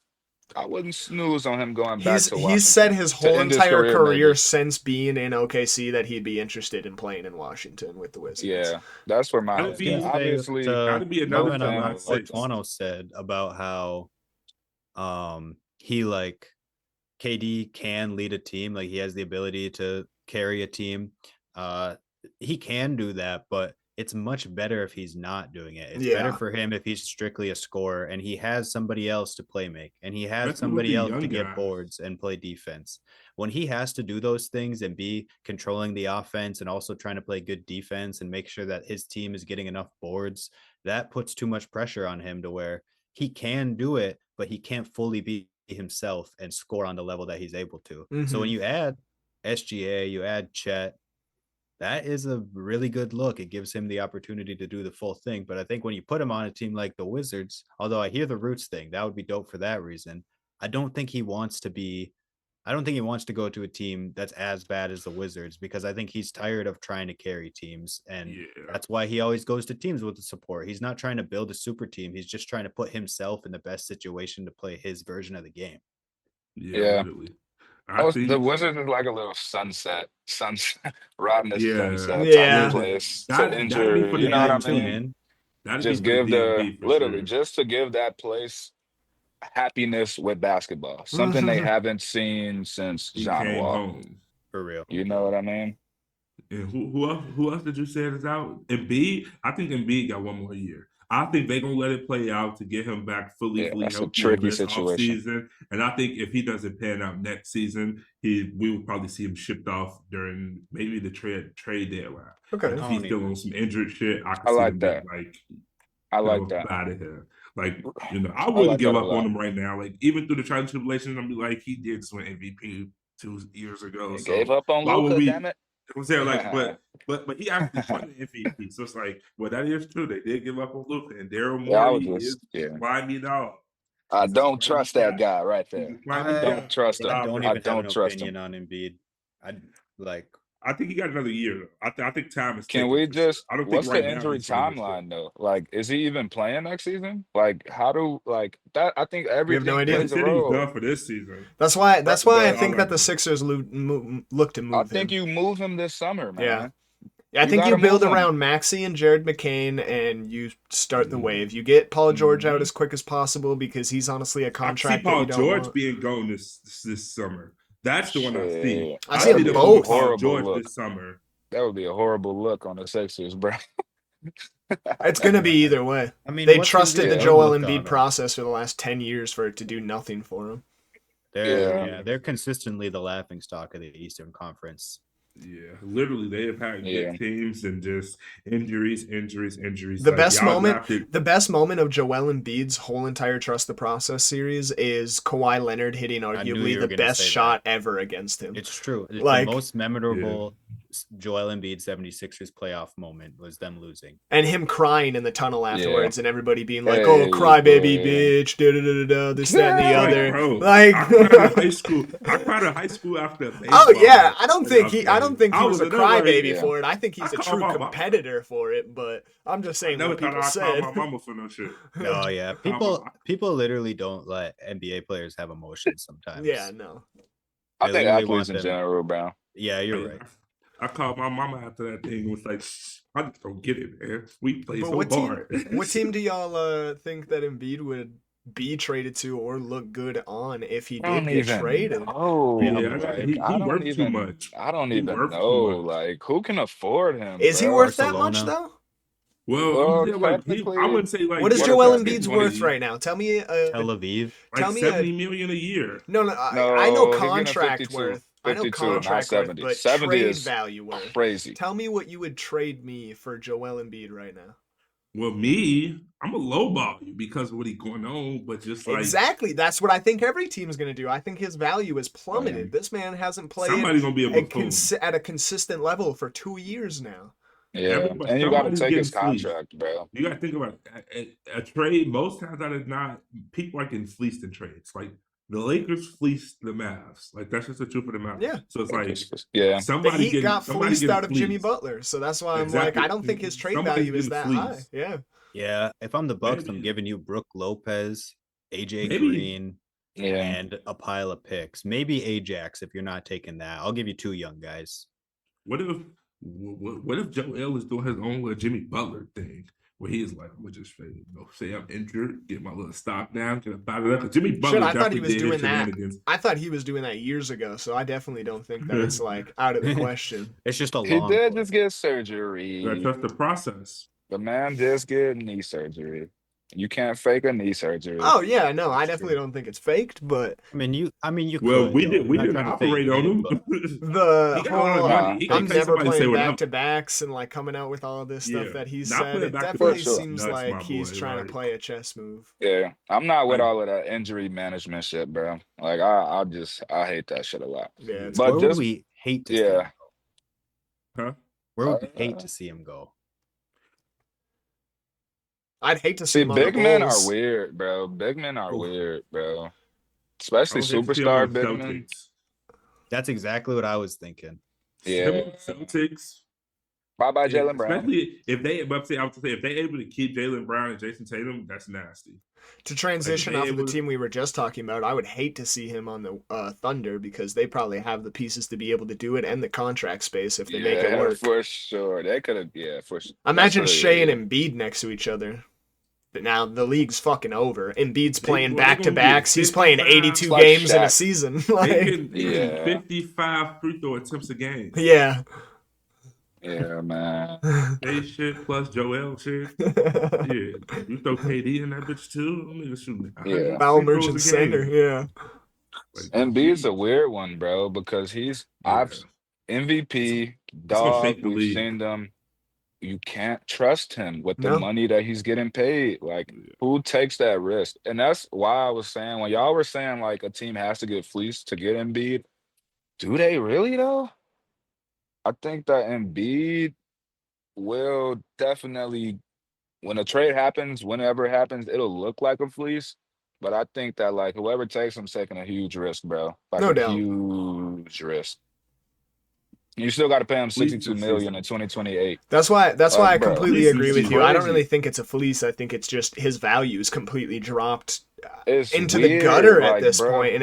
And like you For said, yeah, real. it's so weird because bro was It's just weird, an bro. MVP. Like just Like, an yeah. And MVP. it's like when you brought it up, I sighed. I'm like, oh, we're gonna talk about Embiid because it's like such a Yeah. weird, complicated, upsetting situation. Yeah. Where like if you're any GM and you're talking about bringing Embiid to your team, you're scratching your head a little. Like, Yeah, you like they're about to be a decade. That's of why I was like, I turmoil wouldn't in our want it as a city. Bulls Yeah, fan. Like bro, when I'm you said a telling you. place that you would hate to see him, shit, I don't want him on my team. That's the last place I want him. We're in the middle of a rebuild. The last thing we need is a dude that's bro. gonna take up half of our contract space and barely even fucking play. Like that's the last thing we If need. we Yeah, can keep bro. Giannis, I'd take him. Oh yeah, good teams, I think Yeah. would take like the Lakers. I think the Lakers would take 50% of Joel Embiid over 100% of Jackson Hayes. As much as we've given flowers to Jackson Hayes, that's fair to say. Joel Embiid Bro. every other Embiid day and Luka is for the rest of Embiid's career would Right. be nuts. with That'd LeBron be still insane. right now. Like you're getting Yeah. lobs everywhere. People would forget LeBron Yeah. was on the team. History would forget that LeBron was on that team. Oh yeah, LeBron was on that team too. Literally. Which team was Like, Robert what? Ory. He was? Like, yeah, it was one of his last few seasons Yeah, before he went, bro, like Robert before he went Ory. back to the Cavs. They went, oh yeah, LeBron sure did get a ring with them, bro. Dang, I forgot. I'm like, dang, I thought he had 4. Mhm. But to spin off of a conversation we were kind of having earlier about Devin Booker and the Suns and whatnot, we've been talking about them a lot. A question that I kind of just had from watching the NBA over this last week and being on NBA Twitter and just seeing the discourse between, how did Devin Booker go from like the NBA's sweetheart, like Tyrese Halliburton level, to probably the most underrated / hated dude in the league at this point right now. Like, people don't Start care playing with about KD. Devin Booker anymore. He started playing with KD, man. so they start hating. But like, even like, I I feel don't like know. a little bit That before could- that, they- I They feel hate on like. everything KD touch. Everything KD touches, they just hate it. Yeah, honestly, I wouldn't have y'all said formed that, a but I super see team it. over Like, there. as soon as KD comes to the Suns, all of a sudden everyone on the Suns is scrutinized As for a anything. villain, yeah. Bro, Anything even that think they Yeah. don't about the do. Nets. It's not even People about what they started to do, hate it's James about what they Harden. don't do. People were hating started to hate James Kyrie, Harden. when at this Yeah, point, I exactly. feel like people have realized that Kyrie is like the most beloved dude in the NBA. Like, Exactly. He Bro, don't I hate love nobody. Kyrie But so it's like much, bro. It's they like anytime they hated KD them goes guys. to a team, people expect that team to win the championship immediately or it was a flop. yeah. That's low key a huge nod to my boy KD. Yeah, I'm about to say, you know, speaks volume on how like, great and he I was gonna is. say that just speaks that, bro. Any team he go to, they think, bro, that big of a game changer. He is, but like nobody's big of a game changer to win a championship. But we've seen that with all Yeah. of these players going different places. Like nobody's going to a team and making an immediate impact. It comes with collecting pieces and having the right chemistry, the right structure. Like you literally got to have the right situation to Yeah. win the championship, Yeah. as we see. All of these super teams we see that be like, oh, they definitely got all the pieces. Like realistically, you would think the 76ers with Tyrese Maxey coming off his year and Jeremy Kane playing how he played before his injury and Joel being MVP. And it's like you would think like they're clear-cut favorites, or the Celtics coming back think they're clear-cut favorites. But something happened within their organization. I don't know what it is that just kind of slowed them down a little bit. They still great, but Yeah. they slowed down in terms of like how hot they was 2 seasons ago. They were hot last season, but I don't think the Celtics are as hot as they were 2 seasons ago. Yeah. Like I feel like they were crazy the year that they lost. Who did they lose when they lost? Would they lose against the Heat that year in the conference? Yeah, against Jimmy. It's like I feel like they were hot as shit that year. Last year they were still good, but I just feel like that year 2023, I feel like they were like hot. They were scorching hot. Like you couldn't fuck with them. So I feel When like they lost to the Warriors. yeah, they was even scorching hot that year. But Yeah. I feel like once they came back that next year, though, 2023, I think that was when they were the craziest. Even though they Yeah. didn't go When they got to the Porzingis. finals. Yeah, I feel like As soon that's as when they they were signed Porzingis, they crazy. took that step. They got crazy. Yeah. Like they still good, but it's just that was Hey, how you strong. feel about since this summer in the Olympics, Devin Booker took a back seat. How do you feel about the world viewing that as him also? I'm trying to just put him taking a back seat in the Olympics to the hate that he's getting right now. Not hate, but more like the overlooking type of how people view Devin Booker. I think he overlooked, bro. Like he wasn't even an All-Star game. Yeah, Do you think that got to for do sure. with him taking that back seat this summer or last summer in the Probably. Olympics? I feel like people who talk about sports don't understand the way that this business works. Like being on the Olympic team, you got KD, LeBron James, Stephen Curry. So they're off back. They off back half the carry. So they off back have all of the shots. Ant worked his way into the shots. Jason Tatum and Tyrese Halliburton didn't even get to play for real. And that's just because But, those like- positions were taken. Like they Yeah, I know. needed Ant's position. I don't know. I'm trying to agree with you. Like I got so frustrated at the way people talked about the way that Steve Kerr ran the Olympics because Yeah, it it was like, bro, what do you they're expect? Yeah. all stars. Like somebody has to get minutes less than they deserve. That's just how it goes. Exactly. That's what happens when you put killers on a team. Yeah, Like, bro. They're everybody the best can't players play. of our generation. I'm sorry, bro. Like I said, you got KD, Kyrie, you got KD, Stephen Curry, and LeBron James. Like That's people don't already understand. 40%, 50%, maybe even 60% of your shots right there. You have to get those guys going.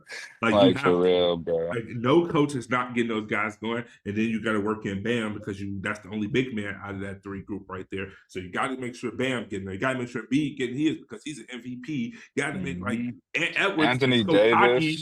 You know what I'm saying? Davis was like on the I'm saying, team. like you got Anthony Edwards who's so cocky. He needs it. Like he talks so much. You like, damn, I gotta get him the ball. See what he gonna do. I can't not let a guy who talks like this not shoot the ball. So it's just like Some Yeah, like bro. Devin Booker was just like, shit, I'm gonna just let y'all do y'all. Y'all He call had a me. great role, and I think he thrived in his role. I think he was an unsung hero last summer for them Olympics, bro. They really needed him to do his role, and he did it great. Facilitate, play For sure. defense, really good. I think he was the unsung hero. Now And They he, would have who won he's knows? gonna be Could be regardless. too, different. because going forward, if Embiid doesn't continue to play for our country in the Olympics, Anthony Davis is gonna be our guy. You know. Yep. Um. Yep. Actually, isn't Chet from the U.S.? I'm pretty sure we got Chet on our Chet team. Yeah, Yep. is from the I Yeah, we believe got he's you. from here. So Yeah. that's gonna He be grew up in Minnesota. yeah. So that's gonna be Minnehaha. nice too. He's gonna be Literally. our center in the future. But I think you talking about the unsung hero, that's gonna go for the next couple Olympics when he's really one of the best guys that's doing it both sides of the floor. Yeah, I bro. I think hope Ja Morant can make that team in the next 4 years. Yeah, for sure. That would You be Yeah, know, I the think politics Ja are definitely should everything.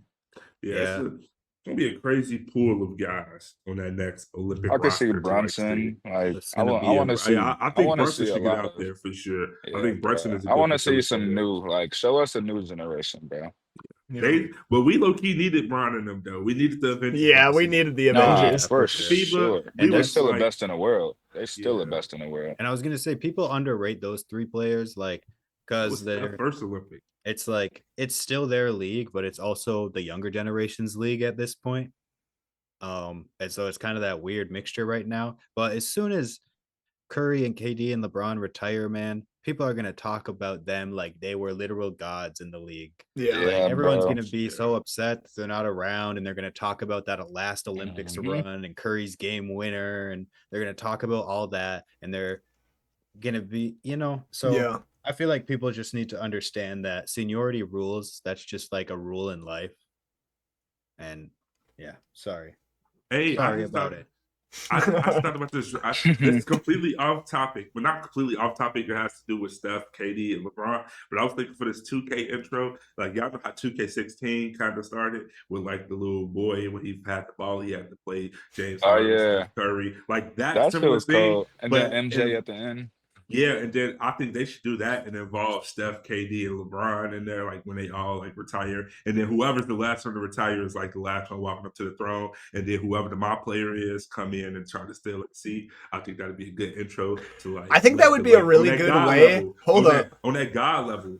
On He a said, "Hold up." on a different like twist of that, I think that would be a perfect way for the NBA and 2K to really like push who they want as the next face of the league. If you have like that type of an intro where like some kid or some my player like plays against like all these legends and whatnot, and then the last guy is like Luka walks up or Wemby walks up, and then you're like, oh shit, I'm playing like the prime dude now. I think it'd be though. Wemby. Realistically, it would be Wemby, and then Probably. like try to make him a like if I make the intro, I make his arm like elastic. Yeah, he'd so be you like couldn't get Mr. around him. Fantastic shit. Yeah. Like blocking all your shots. Yeah. And, you hit something I was gonna crazy. say I mean, you both kind of said Wemby, but like, who do you think the next face of the league will be? Because there's Luka. a handful That was of what guys. I was thinking about. You got Luka. Wemby. You got Luka. Just went to the Lakers. They're Luka. trying to push Anthony Edwards really hard, and he's trying to like not be with it, which I agree with him on that. Yeah. He's from where Speaking we of which, from, yeah, bro. that's a They're kind of conversation. They're trying to push Anthony Edwards Europeans from out of where the we picture. from. Exactly. Well, He ain't give no fuck about no face of the NBA, man. I want to say one thing because I wasn't here when y'all got to talk about it. But who the fuck didn't think that Team Shaq was winning the All-Star? If anybody, not saying y'all, Bro, why would you? I want to say this. Because bro, I wasn't here. I wasn't here that week when y'all had to do it. The So team OGs. Yeah. I knew they would win it. When Yeah. Shaq picked that team, I was like, Nah, he didn't pick that team. They fucking auto they said, hey, let's get a team world. That was them testing world versus USA, if we're being honest. Yeah. Yeah, You will bro. never, as much as I love Anthony Edwards, you will never convince me that he's the second pick in that draft. That whole draft display that they did was just a show, and I don't even understand why they did it because it was so obvious that they literally turned back on it and just called it Team OG. entertainment. Yeah, it was. Wait. It was I think we entertaining. should definitely all predict who we think the face of the league gonna be and why. Real quick though, can you turn like your screen rotation on or something like that? You're sideways low key for us, so it's like geeking me out. Birthday, I'm geeking. I'm like, whoa. But yeah, Can't so even see you guys. My Wi-Fi is glitching out. yeah, I Yeah, was I'm not wondering gonna what's lie, happening. Michael, your camera's face is it's a picture from 2016. 2019, but I hear you. Nah, I hear you. I It is know. some Just a baby throwback. face Michael shit. For sure. Bro was getting his Taylor Lautner on. All right. For real though. All right, Mr. MLB trophy. Caught this man. You got me. I made But yeah. I made that in like 26. I'm agree with Cole. I think it's going to be Luka, especially now that he's on the Lakers. Yeah. And he's playing with LeBron. It's Yeah. just going to transition really well. There's definitely going to be a on passing a of the prolific torch, man. team to be the face of the league. No, not anymore. Well, you mentioned Lakers, so that's why I was like, yeah, I just think that's a good helps. point. That's a good point. It definitely helps. I think it definitely helps. It definitely. A lot. Luka could have been the face of the league on the Mavs, but him on the No Lakers. doubt. And I don't know this, so I'm not trying to change anybody's opinion, but it's pretty fishy. It's pretty fishy that Luka's on the Lakers and Jimmy Butler went to the Warriors, and all of a sudden viewership's back to where we want it. I think it's very smart from the NBA. Because it's a business. At the end of the day, it's a business. I'm using Stephen Curry and LeBron James to get me home for the rest of my life if I'm in the NBA. If we eat it up, I would love to see. I was thinking about LeBron James and Steph and like facing each other in the playoffs. So, Antoine, they played on Christmas, and it was the most watched Christmas game since they played each other in 2016. You know, people love to watch LeBron and Steph play. When I put LeBron and Steph on, other people around that don't watch basketball tune in and pay attention. When I put the Bucks on, people don't care. They don't pay attention. When I put any team on, they don't pay attention. Yeah, unless you're a Bucks fan. Yeah, but it's like the average person that doesn't care about basketball only looks at the TV when Steph Curry, first of all. Steph Curry's the real one that people that don't watch basketball want to see. And then, of course, LeBron. I mean, it's people know LeBron's name if they don't even know how to play basketball. You don't know LeBron James. If you don't know LeBron James, I can't trust you. Like, so to go back, you don't got no basketball, but yeah. You don't know, bro. I can't trust you. Yeah, let's go back T and answer your question. Does it need to be a certain team to be the face? Like Cole said, no, I don't think so. I just think the fact that this is happening kind of says what the NBA is trying to do, in my opinion. I think the team does play a role in that. I think it does. Little do we know. I think it does. Yeah, because like you got to. So Antoine, who you think gonna be the face?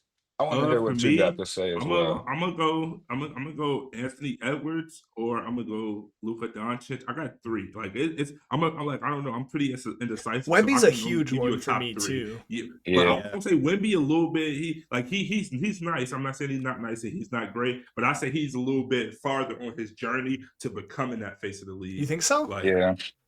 I feel like in terms of like second year, I feel like I feel like you gotta like earn that just because like Luka Doncic has always been like you gotta think about we've been talking about Luka being the face of the league for like 4 or 5 years and he's been great all those years. But he's never been a clear cut favorite of the league. But I feel like I think Wemby is gonna be in that same boat of like yes, Wemby is doing great things, but he's farther on the journey to everybody giving him that pure recognition. Wemby also never had a moment yet. Like he didn't have a moment. When we think of Anthony Edwards, his moment was last year in the conference finals and beating the Suns before that. The Suns. When we think of Luka, we think of all of his buzzer beaters. We think of him going crazy in the playoffs. Going to the finals. We think of him going to the finals. We think of him. But Wemby's almost got a great resume behind him already with all the 5x5s, being the first or being like, you know what I mean, to ever do this since this guy and this. That's not a moment. I think you gotta have a moment. When I say Luka, I'm worried that I'm wrong because of Wemby. And I literally, think part of it is timing. Like if Wemby came first and then Luka came, I don't know if we'd be as scared of Luka. I think we'd just be able to say, yeah, Wemby's the face. But because Luka came first, and like you guys are saying, he's got that history, I think it's going to end up turning out something like when we talk about LeBron, we also normally talk about Curry, and we normally always add KD. We talk about them in a group, and I think Luka and Wemby are going to be grouped together in that way to where it might be an opinion. Who is your favorite, between Curry or LeBron or KD in that time? But it's going to kind of be both. So I think it's going to be Luka first because he's already got a little bit of resume. And we talked about he's on the Lakers now. The Lucas. That's never going away, bro. So you see it kind of already starting. So I think Wemby's going to be there right next to him, and they're going to be talked about in the same group. Yeah. Kind of like Yeah, the I early don't disagree with 2000s with Tim Duncan and Kobe Bryant. And I was also thinking, That's what what like, I was need. kind I of don't thinking think too.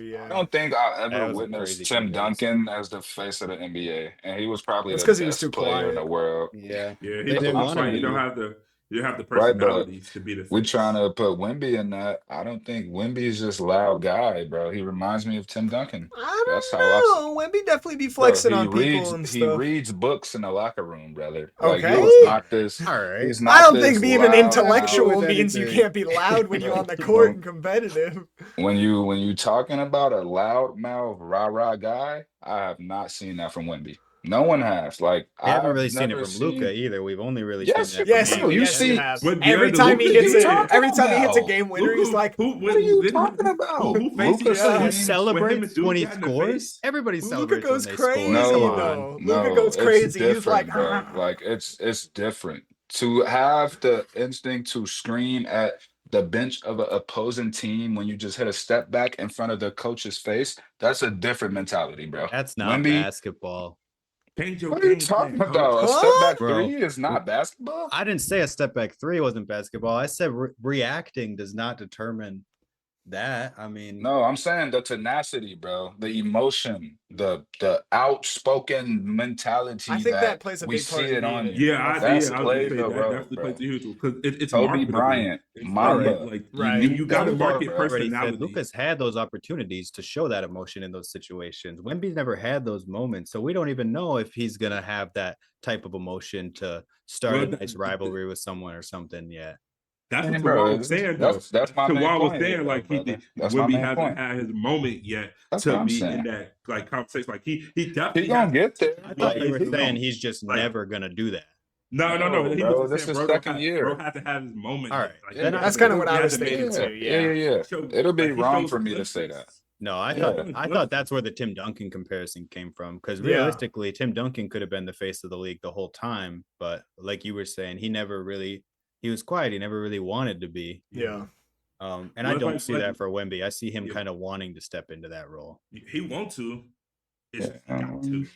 But yeah, I think he's farther along on his journey to becoming the face of the league compared to Luka and them who like we said, we've been saying Luka, like we think about it, Luka's been in the conversation for face of the league since 2020. We've been saying since 2020, Luka's gonna be Yeah, face that's of the league, Luka's gonna be understandable. face of the league, but he hasn't got to that position yet. And then when we talk about KD, LeBron, and them leaving, and we talk about Luka stepping into that light, that's when he'll finally get placed in Yeah, the seat of the face of the league because he's made his journey and built up his resume to be like, you're the face of the league. You know, yeah, not like Wemby has to go through those same trials and tribulations to be like, okay, we've seen him do this, we've seen him do that, we've seen him have a bad season, we've seen him have a good season. He's proved himself as like a superstar, and that goes for everybody in this conversation, like yeah. not just Wemby specifically, but all of the young guys have potential, Could have but they been have to Ja. go through, they have to get those moments to build up that resume to be in hmm that spot. When we think about Stephen Curry, like we think about what he did. Like the 3-1s and losing 3-1 and 73 and a Yeah, half. Like they've done stuff to get in that moment. LeBron James just coming to his whole career. He's built that type of resume. KD, like they all built the resume to be once sitting in that seat of the face of the league. It's like they hmm just kind of on that path to getting there. Like who's going to get there first? And I feel like it needs to be more intensity to want to get there. for sure. And I you feel gotta like win. You have to win, bro. Like you have to win. No matter you've yeah. never seen a face of the league win and be in a deep playoffs every single year, man. I love Wemby, and I think that bro has the potential to be the best player in the world. It's his second season, so I'm not about to put him there yet because I think that's just wrong to just compare him to any one of the GOATs so far because we haven't seen shit. That's like obviously he's different, he's Wemby, but he's played one full season. Let him get some more seasons under his belt, and then I think this convo will be really different. So realistically, we're all on the same page. We think it's probably Luka's the face of the league, but Wemby's on all of our radar. Yeah. I think Wemby has to be on everybody's radar, bro. Yeah, Yeah. Or really. you're just not watching basketball. I got Ant on my radar too, though. Yeah. Yeah, for Ant's sure. up there. I fuck with Ant. Like he's having his grown man slump season right now, where like you go through that season where you can produce, but you Yeah. don't produce at the level at which everybody expected you to. Yeah. And then I think next season we'll see Anthony Edwards to be like, oh shit, Ant has Yep. really arrived. Yeah. He's going through this year of scrutiny of like not being exactly what he want to be. You have to deal with like the Julius Randle not living up to exactly what he needed him to be immediately. It's like Yeah. that's a lot going on we there. know how he built. Like he's gonna take that to the offseason, and he's one of those guys that we can trust goes into the offseason and works to get better. So I think we definitely gonna see Ant Edwards in the next season be like, oh shit, Ant has arrived. Oh yeah. And it's about You know who's two guys scary. we haven't talked Mhm. about that I think are two guys that want to be the face of the league and could fit the description is SGA, but even more so Jason Tatum. Yeah. Yeah, I was thinking those two. Those definitely candidates of that in my book also. I think Jason Tatum could be the yeah. face of the league. It's because he shows all of it. Like he shows intensity and whatnot, and like flexes on people when he like does crazy stuff and all this, that, and the other. But I just think that's another like politics thing. For some reason, so there's just so much Yeah. random hate around Jason Yeah. Tatum for no ungodly reason. You know what I People think hate it is? Tatum. And I don't think this is a valid argument. I think he doesn't have aura. And then don't freak out because I think I don't know. Jason Tatum got some. let me Aura argue is myself basketball. first before Before y'all shit on me. Basketball, but aura is. Exactly. He's good. No. Bro, Let me go ahead, spit. Go ahead. let me spit, finish brother. my fucking sentence, You're getting guys. clipped Oh for my that. god. Go ahead, spit, brother. All right. This is I'm clear. saying he's got basketball and that gives him an aura, but I think the general fan doesn't respect that he doesn't have aura. I'm not saying that's my argument. I just think that's the truth. People don't think that he's cool or doesn't have a cool personality, so they don't want to put him there. And I think that's bullshit, which was going to be my point before y'all freaked out on me. I think that his basketball skill and resume alone should present enough aura for him to be the face of the league. But for whatever reason, it doesn't for a lot of people. Yeah, bro. And that I matters think to that's them. true. And I think you're he- right. It shouldn't matter because aura's not basketball. But I honestly think that's what it is. And that's why I bring him up, because I think he wants to be the face of the league. And He could be the deserves it face of the too, league, bro. I'm not. But for whatever reason, fans don't want him to be. His resume speaks for itself. I mean, the kid got 3 All NBAs. The kid went to the finals. I think 3 conference finals. I don't know, man. If anyone was supposed to be next up, it was supposed to be Tatum. Yeah, I think it's from the outside looking in, from like what I see and the way the way of the conversation when everybody talked about Jason Tatum. I think it's because he hasn't taken a hold of his team like we've seen. Like it's unexplainable, but it's just like we haven't seen him grab his team by the neck and be like, "This is my shit." And that's no knock to him. When you think about Jokic, you see Jokic clear cut. I'm that guy. Like you think about Ant Edwards, he came and took the seat from anybody, from Cat. He literally took the seat from Cat and was like, "This is my shit." Mhm. Stephen Curry, like we see guys go to teams and be like, "This is my team," and I feel like he just kind of like he's a nice guy, so he's like, I want to be a team guy. So I think that plays a role of everybody thinking he's soft and doesn't have aura is because he hasn't taken a stranglehold. He's not a dick. He's not a jerk. That's what it is. He's not a mean guy. I feel like some of those guys, they're not like mean guys to their core, but they have that grittiness to them that make them be like, fuck you, pay me type of energy. Yeah, no of doubt. like, I'm him. Like I feel like Jason Tatum don't want to be like I'm him. Like he's respectful, he was raised right, he's a good guy. And I feel like that's what's penalizing him. Is because he doesn't have that rough Unfortunately, around that the actually edges. matters to people. Yeah. Like, yes, because we think about Michael Jordan, like we love the stories of Michael Jordan taking Horace Grant food for not performing in the playoffs. Like we love to hear that shit. Like that shit went viral. People like, love to hear the stories of Dennis Rodman being out at the club until like 5 a.m. the night after a finals game, like and shit like that. When that's not like good things to be doing, though. Yeah, exactly. But it's like that's the stuff that you respect. It's like realistically, like it's kind of that philosophy of like bad guys always win. Like that's not the truth. LeBron really is the first of his kind, where he was just like a good dude and like stayed in the straight and narrow, and he still held the face of the league the whole time. Honestly. Because like you said, like literally everybody's had some sort of controversy or some sort of something at some point. Like,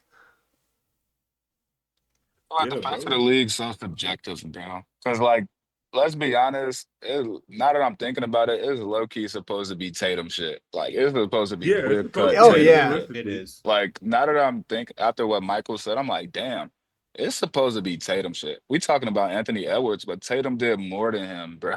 Oh And he yeah. been doing it. Dude, he He He dunked on been developed doing LeBron when this. he was Like, 19 in the bro, Eastern that's what Conference I'm saying. Finals. Like I was so Bro, happy about that. that shit was crazy. And then he hit him bro. with I a was afterwards. Like Yeah, bro. at I was 19, so happy that's about face of the Yeah. Yeah, league bro. shit.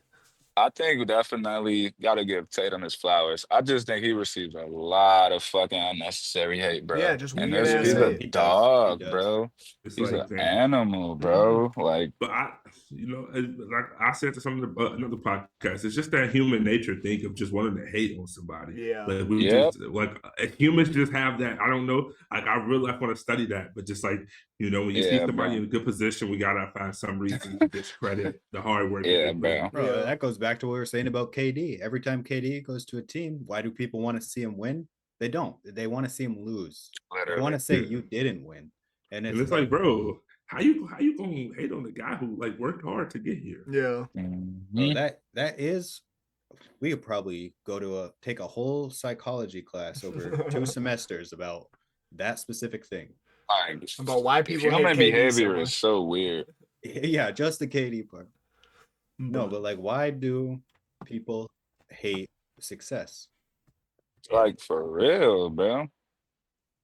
It got to be some reflecting, like That some sounds like a professor. like, yeah, bro. He say, "Why do people hate success?" That's what I mean, That sound like some all that- talk conversation right Yeah, there. Nah, literally. for real. That was some after show shit. Yeah, Right there. that was good.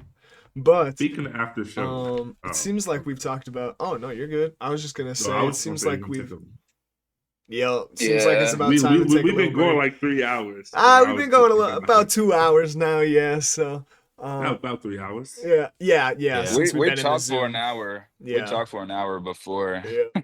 everything So go. we're definitely going to So, take yeah. a little break, everybody. We will get back into it and we will talk about the Southeast Division. We'll break down every team, give a little bit of team history. Michael said that he wrote down about each team, give our thoughts on the current landscape. Like he said, like maybe a little fun era, like with the Magic, just a little sneak peek. I'm definitely talking about how I love Dwight Howard and like that shit made me damn near a You right. Magic fan when I was a early NBA fan, but I think brother used to beat my ass with the Magic. I'm saying, bro, With he do JJ Turkaloo Redick. and shit, Oh, yeah. bro, But we'll get Turkaloo, into bro. it. So, Bro used to just scream Aaron the Turkaloo Flower. out three. Mhm. Like, bro, my big Yeah. brother used to whip my ass from 2K11 with them, bro. I used to be crying. Like that TikTok with the little boy crying with the controller, that was me. I swear to God. Like, bro, all them guys, bro, that's when I first found out about JJ Redick. I was like, I hate him. yeah, I used to hate JJ Redick. yeah, And he used to do the dunk contest with JJ Redick too. that's crazy. But all right, But we yeah. will see y'all in a quick second.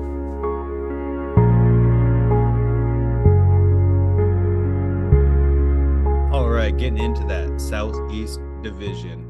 So, a little bit to talk about the team. So, the Southeast Division is going to be the Heat, the Magic, the Hornets, the Hawks, and the Wizards. So, right now, as the standings sit, the Heat are the best, have the best standings in the East of that division, despite the fact that the Magic have won 8 of 3 games in the division. The Heat only won 6 of 4. Also, the Hornets are 0-11 in their division right now. Yeah, they're Oh, terrible. Kind of tough. that's horrible. Yeah, but I would say some notable things about this division in general. Not super good right now, but they used to be better, obviously. The Heat and the Magic were good at the same time. And I think that's where a lot of their championships come from. The Heat have 12 championships. That's all it says. But Yeah, another notable thing to say about this division, the Charlotte Hornets weren't always the Charlotte Hornets.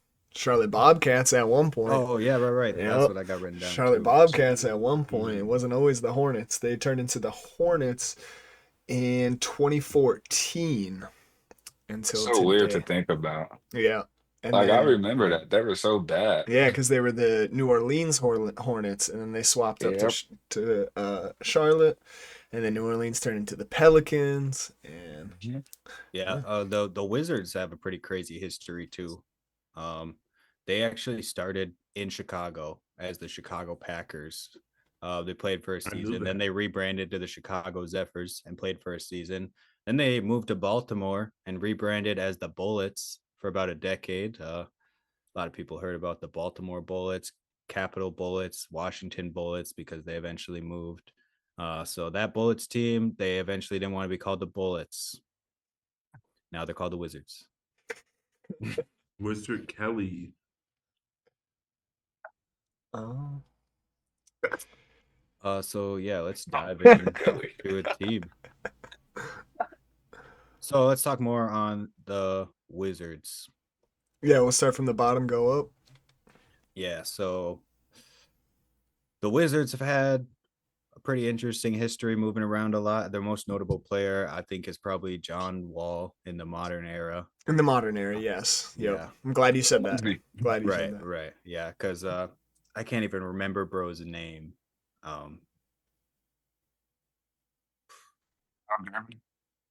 Yeah. No, it's gotta be in it. Not gonna try though. But yeah, not so Manute Ball, the all-time blockers for the Wizards. what'd you Well, say? Manute Ball. Yes, bro. Thank you. Wait, can y'all hear me? Bobo said? Yeah. Yes. Yes. Okay. Yeah, Bo's that Manute. All-time blocks Well as for Michael the Jordan Wizards. made an appearance on the Wizards. Ooh, Early 45. 2000s, yeah. I will say I like Gilbert Arenas a lot. Agent I Gill think was nuts. he's Hibachi. a underrated guard. Yeah, despite all of the media stuff that he's kind of turned himself into as of recently, I mean, yeah. I love Gil and whatnot, but he's kind of got some wild takes and stuff. But yeah, when we're Yeah. talking about like the first guy that really made it cool to shoot the three ball, it was honestly Gilbert Arenas. Let's be honest. That dude Especially was as the point guard. yeah, he was or as hitting a that shooting shit, and guard. then he was like doing dances and shit. Like he was the first dude that was just like emoting on the court. He was doing like Fortnite dances out bro. there. The Like Agent Gill, when he shoot, turn around, and put yes, his arms dude. up, like that's him. Like, that's him, bro. Yeah, Like, yeah, bro. Hooping with Dior's. You know what I'm saying? So yeah, like it's that shit crazy. was dope. And then also to mention, yeah, like you said, John Wall, but probably the most notable of the modern era. Man, those games, those The years. the first Yeah, guy to crack 200 mil. That's a good point. There are Wizards fans who like live and die by this man. That's why I like bring up the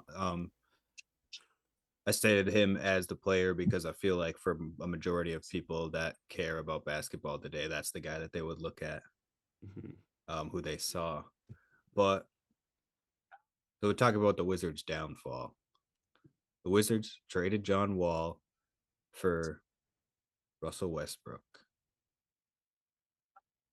Gave the keys to Bradley Beal, and look how that turned out. Yeah, I gave him a no trade clause. Gave him the biggest One of, like, 5 bag. players with one. Yeah, gave him like the biggest bag in the NBA at the time when they first gave him the bag. It just definitely wasn't the look that I think anybody thought that they were actually going to go with. Like, it was definitely a huge question mark. I think everybody was like, wait a minute, the Wizards just gave the keys to Bradley Beal? Yeah. Yeah. Not gonna let John Wall That and was Bradley weird. Beal pulled off the biggest heist in NBA history. I mean, yeah, I John Wall respect got it. Marcin Gortat a Yeah. bag. Like, Yeah, Yeah, I I respect respect it, but it. like them boys fleeced the league. Mm. The Yeah. boys, they Business is fleeced the business. same team years apart. But Yeah. yeah, definitely. It's huge. Yeah. I think their downfall is definitely trading away their key pieces and John Wall and Bradley They Beal, broke the and just team not. up too fast. I feel Yeah, like for not sure. getting enough back for those guys.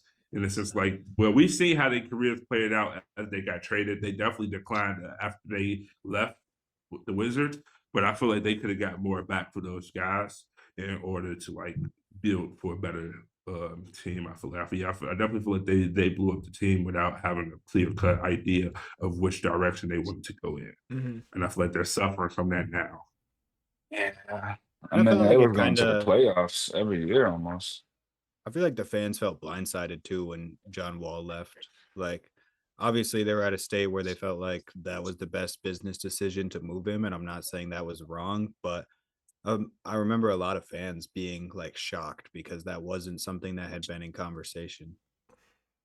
And because like the last time he had played for real was like when he hit that clutch shot against the Celtics in the playoffs. Yep. So it's like last time they really seen him play for real, like he was the shit. So it was just like, wait, like he played a couple of games in between that time, but they never really gave him a chance to get back to what he was for them. So I feel like from a fan point of view, like that's what I was thinking with just like how the whole John Wall situation played out in general. It was just like, wait, last time we saw John Wall for real, he was like hitting clutch shots for the game, and then he had his Achilles tear, and he never quite got, never quite got back to what we were used to seeing, unfortunately. I personally still feel like he got some in the tank. He's not going to be a superstar, but I feel like he could definitely, bring something to a team than how they try to make it seem for him, realistically. Minimum vet role. Literally, So then they send Westbrook to the Lakers. They get Kuzma.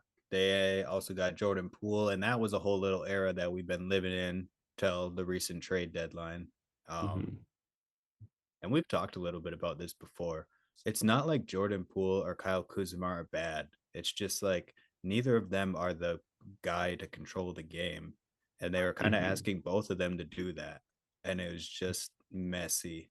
Yeah, it was definitely a big gamble to like take two guys that were only showing like very little cusps of they could maybe turn into a star, not even a superstar, just like co-stars together. And they were just like, yeah, let's go all in on that. We don't really know if it'll work or know if these guys will turn into that, but let's just go all in and hope that they progress next to each other and it works out. And it, like you said, it was messy.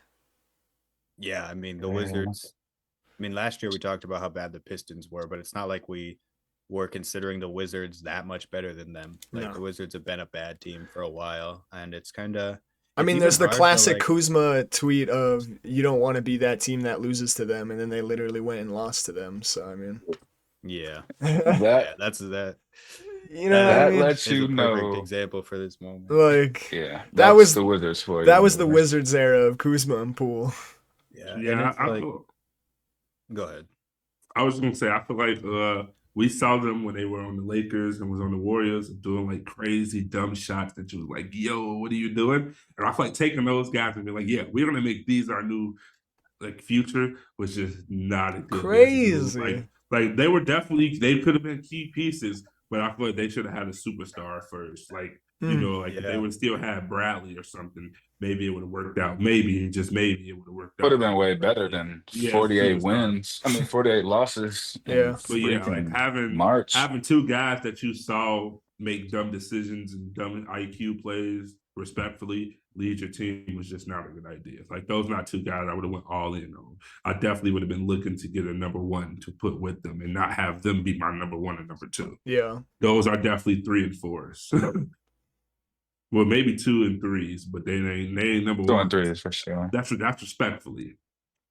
I think it sucks that Jordan Poole got moved from the Warriors, TBA. Yeah, I love that situation for him. Yeah, that whole situation was. Oh my god, yeah. Draymond should have never put his hands on that grown man like he did, which ultimately fucked it. I feel like that led to the demise of the Warriors and what we saw last season.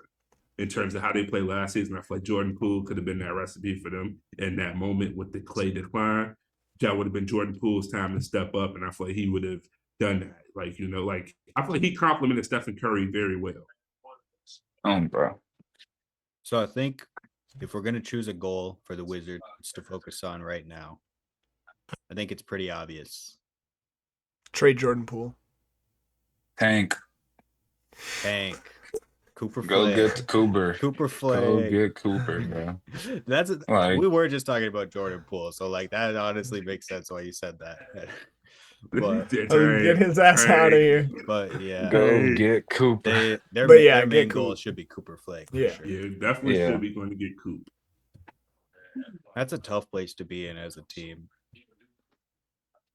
I mean, at least it's like there's a Cooper It's the Flag in the worst draft. question. I will class say to be that- excited about, but like Recently Yeah. removed from the Kuzma stuff and whatnot, and after this last trade deadline, I'll say the Wizards front office seems like they're going into a better direction than what they were in the past because they're committing to the young talent on the team, and Yeah. surrounding those guys with like really good vets. I mean, they got Marcus Smart on the team. They got I can't remember Right. who the other guard was that they got on the team. Who'd you say? Middleton. Chris Middleton. Yeah, Middleton on the Yeah. team. Like they're surrounding the They team. just got. Oh, Yeah, no. they got a championship winner right there. Right. Great vets to Yeah. teach young guys how to be amazing championship players and to do amazing things. I mean, so yeah, I would agree. Even though I don't think that the Wizards used the trade deadline to make themselves any better, they definitely are going in the right direction. Correct, They made yeah. good decisions. yeah. Yep. Because I don't think being better right now is their goal whatsoever because like you guys Yeah, said, I they're mean- trying to tank. They want Cooper. Yeah. You can't get better and get Cooper at the same You time. don't want That's to be just the not gonna work. 25th best team in the league because that's honestly the worst Yeah. spot to be. That's Right. it. Yeah. Yeah. If You wanna wanna be in the dead bottom last. half of the league, you might as well be dead last. Yeah. When you're the 76ers and you're competing for a championship this season, that's the worst spot to be. Yeah. Yeah, for sure. Goofy talk. All right, moving up. Charlotte Hornets, Charlotte Bobcats. Well, we already went on a rant about this a little bit earlier. Yeah, we Yeah. mentioned that part, but we talked about the Hornets situation. They're 0-11 in their division. Yeah, Yep. Like, they're Terrible. 5-24 on the road, 9-21 at home. Yep. how many wins they got for the season? 14 14 wins. and 45 losses. Yeah, Yep. that's a tough spot. Yeah, you got to get Yeah, we LaMelo talked out about of there. we want to get LaMelo out of there. He 260. They're paying him like 260 But or they something do like have a that. good Rightfully situation, so. That's what I'm a saying. really Like you good got to get him situation out with of there. Brandon Miller, though. Yes. If they can build around Brandon Miller good, that is going I like Brandon Miller I a mean, lot. yeah, Yeah, Brandon Miller he's your is a guy. talented young guard. Yeah, he's your guy moving forward. And he seems to have the right mindset. I just feel like look, we've all grew up with LaMelo, so we know him just like he know himself respectfully. So it's like we know his confidence, and I feel like that's not the confidence that they need on that team right now with what they're trying to do. And I feel like Brandon Miller, he has the right idea of being team ball while also being the leader of the team, which is like when I see him hit clutch shots and make clutch plays, it's like he's getting his team involved. Whereas LaMelo is just kind of, some goofy at times, kind of a little too cocky, thinking he's all of that in the bag of chips. And it's like you can think that, but you have to be the leader for the team with that type of mindset. Like you got to lead by example. I don't think he leads by example for the guys. I don't think he leads a good example. Who's the Yeah, bro. I think he's also like 23 years old, which is okay if you're averaging 27, 7, and 5 as a 23-year-old. I think you can't deny the talent, and I think he's the best fucking like overall thing they got going on in Charlotte, bro.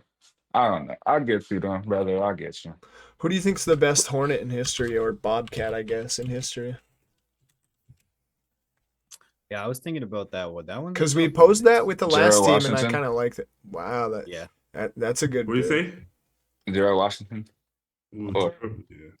What's his name? Gerald Yeah. Wallace. I know who you're talking about. Gerald Wallace. That's who you're Yeah, talking Wallace. about. Gerald Gerald Wallace. Wallace. Yeah. It's some weak dogs. You got I was gonna Kimba's say in the Al combo. Jefferson might be in that conversation, Al y'all. Jefferson, you got Al Jefferson, Kimba too. You You gotta Kemba, respect Kemba. Kemba Walker. But we gotta sure. give respect to the old guys too. We got like Larry Johnson and Alonzo Mourning that were drafted there, and they were really good too in like Yeah. the '90s and That's shit. We true. just didn't see it, so. Yeah. But fuck him. Yeah. The You got- Charlotte has never won a division champion or like the division before. Yeah. They've never won. They only took second one time. you got Glenn Rice, who was really good in the late '90s. Glenn Rice, yeah. He was a shooter, too. Definitely give respect to Glenn Rice. Dale Curry. Fuck. Dale Curry, yeah. Nah. Not Was he as New like Orleans? the greatest, He was but New Orleans. Like good. was he show New for Orleans sure, though. Hornets? He might have. He was there. He was there back in the. Yeah, I think you're he probably was. right. You're probably right. Well, we can talk about him now and also talk about him then. Well, I was Some teams are trolling. like I was trolling that, though. you I know, was trolling like- though. Dale Curry was decent, but Yeah, he he's wasn't not a great as goat. Hornet. Yeah, He's no. not great as No, Hornet. no. I was just throwing names out there. Alonzo Mourning was a dog. Yeah, I brought him up. Alonzo Yeah, Mourning. Alonzo and Larry, they were a great duo for a little bit there. Yeah, I might have to stick with the old heads on this one just because the new age era has not been Yeah, it hasn't been pretty fruitful. No. Like, you really don't want to pick LaMelo. So. Yeah, I mean, honestly, the Hornets are really like the Browns of DBH the NBA might be as sad as it is. Right. Which is why I'm like, might as well go Alonzo Mourning with it. Yeah, if you're not going Alonzo Mourning, you might have to go LaMelo in terms of what he be putting up in terms of stats. He's their best stat player for sure. Yeah. But I think LaMelo's special, bro. I think he's very special. I think he just needs to go to a different situation where he can thrive. I think that window is past. I think we got to go for the Hornets already. I think they should build around Brandon Miller. No, it's kind of like getting a new home. Like sometimes you need to get a new home to get a fresh coat of paint on the walls. You know, type of idea. It's like I definitely want to see LaMelo thrive because he's an exciting, electric player to watch. But I just don't think him continuously, trying to make it work in Charlotte is just going to be the idea.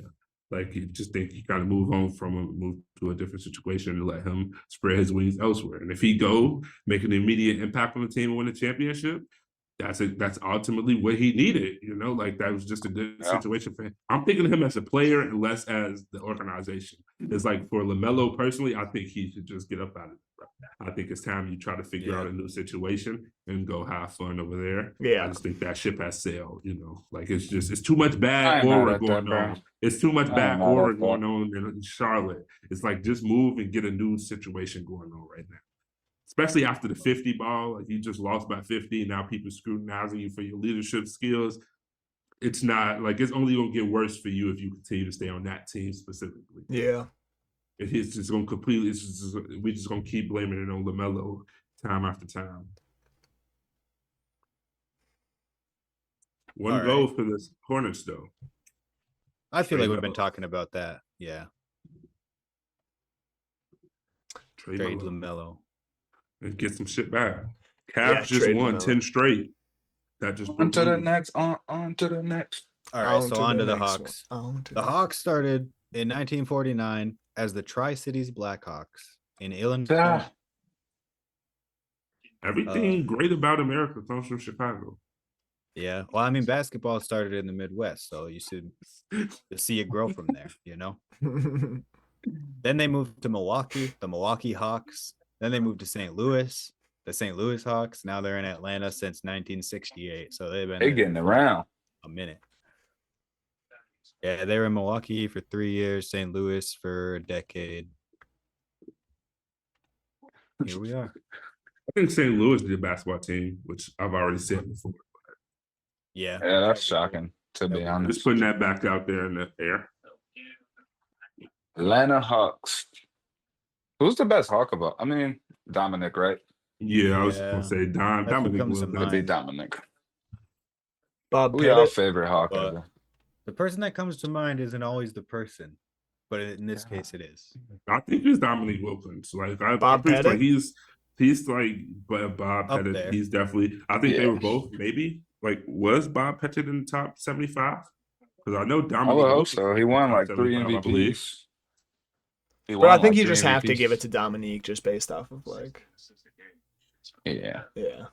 Like even like just culture to Atlanta.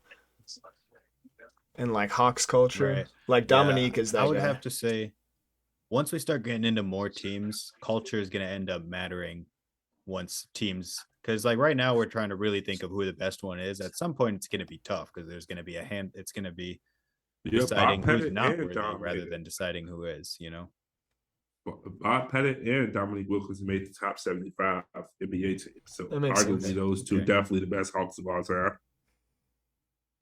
I think Trae Young gonna take that spot though. I don't know. If he stays his whole career there. He needs a Well, that's what I mean. He needs an MVP or a championship. He needs one or the other. Mm-hmm. If he gets neither of which, because both of those guys, I'm pretty sure, have at least one of each. The one guy played in the 40s. I don't think that's fair.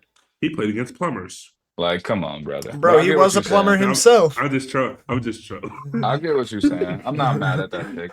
But I just think like the numbers are gonna show in like 3 to 4 years if you like keeping track of what he already been Yeah, doing, but stats breaking are these always going to assist look points better. records. Stats are always going to look better as time goes on, though, just All because right, I but think. Trey Young is a hooper, bro. Like he's not no subpar. Like that's a I superstar. agree. I'm not saying that He gotta he's. bring some That's type what I'm of saying. hardware. Just He I'm gotta not at least saying- push them to For the sure. finals. I'm not trying to put Trey down by putting another guy above him. I'm just saying that I think there are other guys that are above him, unless he Man, there's gets a only two. championship or an MVP. It's literally just Dominic and the plumber. I'm just saying, if you do About like all the teams 3 in to the league. 4 more years, You of- heavy on that shit. I mean, it's hard Well, to put those guys against like I the kind of hear both best sides. pinnacle basketball. I just If think it- Trey Young is very underrated, and y'all gotta really look at his numbers to like. I think 3 to 4 more years of that, you should definitely consider him one of the best Hawks if he stays with them. Well, I think he will definitely be considered as one of, but not the best. I don't think he necessarily needs to though, because Yeah, that's my hope. I'm gonna talk about the Raptors when I'm not supposed to, but I feel like Vince Carter and Kawhi Leonard are kind of debatable, and most people are gonna pick Vince Carter, even though Kawhi's got a better resume with the Raptors. You know, For sure. I think most people gonna pick the that fan one's not favorite. as close because there is The a fan championship favorite there, always but wins. Yeah, realistically, it's The definitely fan definitely favorite go for the always fan wins. favorite. Because, like, you know, I'm pretty sure if we didn't have Jordan, Derrick Rose would be the greatest Bull of all time. And that's even taking it from Scottie Pippen. So strictly just taking Michael Jordan off of there and Scottie Pippen still having his resume, I'm pretty sure Bulls fans would choose Derrick Rose as their fan favorite best Bull let me of all be time, clear though. just because I he's a don't think fan it should favorite. be Trey Young. It just could be. I'm not Yeah. gonna give it to him today. He also Yeah, I he has to said 3 stay. to 4 more Like seasons of he him has to going stay crazy. there. He could end up leaving or getting Yes. traded. Oh yeah, he will have to stay there and literally go And crazy for yeah, the next 3 to 5 years. they'd have to definitely at least touch the finals, but probably, like you said, Cole, a championship or an MVP to cement it. Yeah. You gotta Right. get some That would type of just cement hardware. it for me. Yeah. You got to get some recognition that he was the best while he was playing for them, type of thing. Mm-hmm. Because I feel like they kind of got that. Yeah, because if you're never like the they had be- the nod at the time of like Yeah. Dominique and Bob Pettit were the shit when they played for the Yeah. Hawks. But, Like there was during never a that moment where company- like Trey was just that guy in the league. Like he's one of the guys, but he's not Right. like that guy. Yeah. I don't So know. I think it's hard to lead the league in assists, like and points more than once. But I get it. He's on a shitty team. When they So what weren't do the shitty, Hawks he need to went do? crazy. what do the I Hawks mean- need to do to support this man? I've seen Trey Young take that I think team they just to need the to keep Western going. Conference. I mean, the Eastern Conference Finals.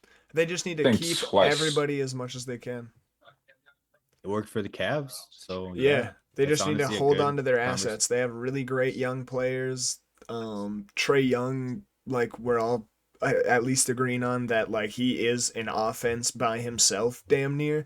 Like bro averages double doubles every fucking year of his career, damn near, because he's so great at scoring the ball and passing the ball. So if you keep this young roster around him and let them keep progressing, I think that it's gonna be really good for them.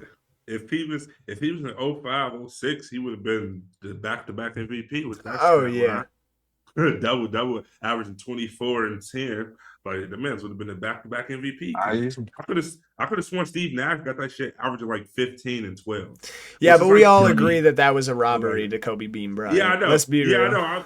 I'm not trying to go back down that loophole. I'm just throwing it out there. Like, bro got that shit averaging like 15. And if we Like, want to be honest, D Rose's stat lines his MVP year wasn't nothing to like jump off the pages about. It wasn't Yeah, it anything like wasn't. super I'm a D crazy. Rose fan. And you'll never You just have Hey, to witness hey. him doing it. Yeah, of course. No, Yeah, I'm not it's saying more he of wasn't a either. I was just yeah, saying, it's like, definitely more of like an you'll never hear me on-court admit thing. it. Yeah. For sure. But yeah, Even if you compare it to LeBron, everyone would say that's a robbery. If you Yeah. compare D Rose Everybody MVP say he- stats to LeBron stats that same season, everybody said that. just got to LeBron watch got it to behind. know. Yeah. If you watched He it, did. you've seen it. LeBron got robbed a lot. Truthfully, he probably I don't know how many MVPs, but he probably should have had like 6. Dude, or he 7 got on robbed that of a list. Definitely should DPOY. have had That's a the DPOY. yes, because Yeah. Marc Gasol got DPOY that year, and Marc Gasol was on the all-defensive second team that year. Yeah, He that wasn't was even weird. That's a considered weird the one. best center defensively in the league and won DPOY over fucking LeBron James. If Yeah, that's they not really basketball hated it, politics, bro. I don't know what is. They LeBron hated, shouldn't bro. have a rookie of the year. Like, Yeah, That's Melo true. should have got it for yeah, sure. Melo was That's true. crazy. Let's So be it goes for both real. ways. Cause what? Didn't he bring the Nuggets to like the Western Conference Finals or something like that against fucking And- Kobe? He And won he got rookie Yeah. of the month rookie every of the month. month every single Like, how month. you get rookie of the month every single month? And Like not he win Rookie averaged of the Year? first place. Like what Like- the hell? Like, how do you He not win averaged rookie of first the year and getting still it took every second. month? How you get it every single Yeah. month you get it every single month of the year, but you don't win rookie of the year. Like what? It's robbery. Well, let's stick Hawks though. Shout out the Hawks, man. Yeah, I But think yeah, what keep their I'm assets. good with that goal though. Like keep the assets, keep building chemistry, Mhm. keep working towards a championship. I mean, we've talked Mhm. about the Hawks a lot this season. They're a good dark horse team in the East. So they do lose a lot though.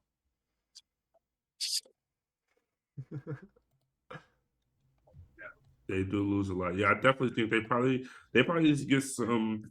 If anything, I would say they definitely should improve at the big man. Defense. They got some solid bigs, but yeah, they You know definitely who they should get need? locked down. Scotty Barnes.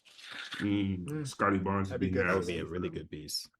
Yeah, that'd be nasty. Or like a Siakam, a wing who can play defense, bro. Yeah, Who that's what I'm don't thinking, care like- about scoring that much. They could have used AD. Ooh, That would have would be been scary disgusting. hours.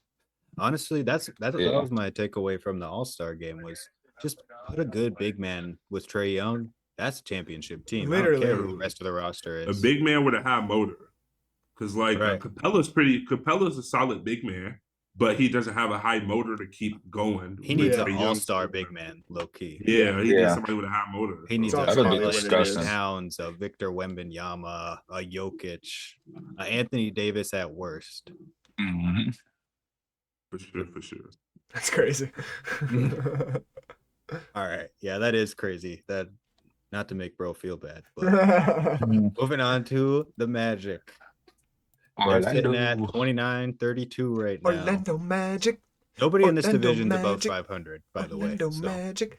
Oh. Yeah, that's crazy. And yeah, the Magic have always been the Orlando Magic since 1989. Some historical stuff with them. Just recently, I mean, their biggest era they had was the Dwight Howard era, of course, that everybody rode behind and kind of thought was gonna actually be something because Dwight Howard was just a freak of nature, winning DPOY literally every single freaking year. So that was just absolutely nuts. We got the Penny era when they had Penny and Shaq. We got the Shaq era, of course, just itself. T-Mac got drafted there, so we got the T-Mac era in the early 2000s, late 90s.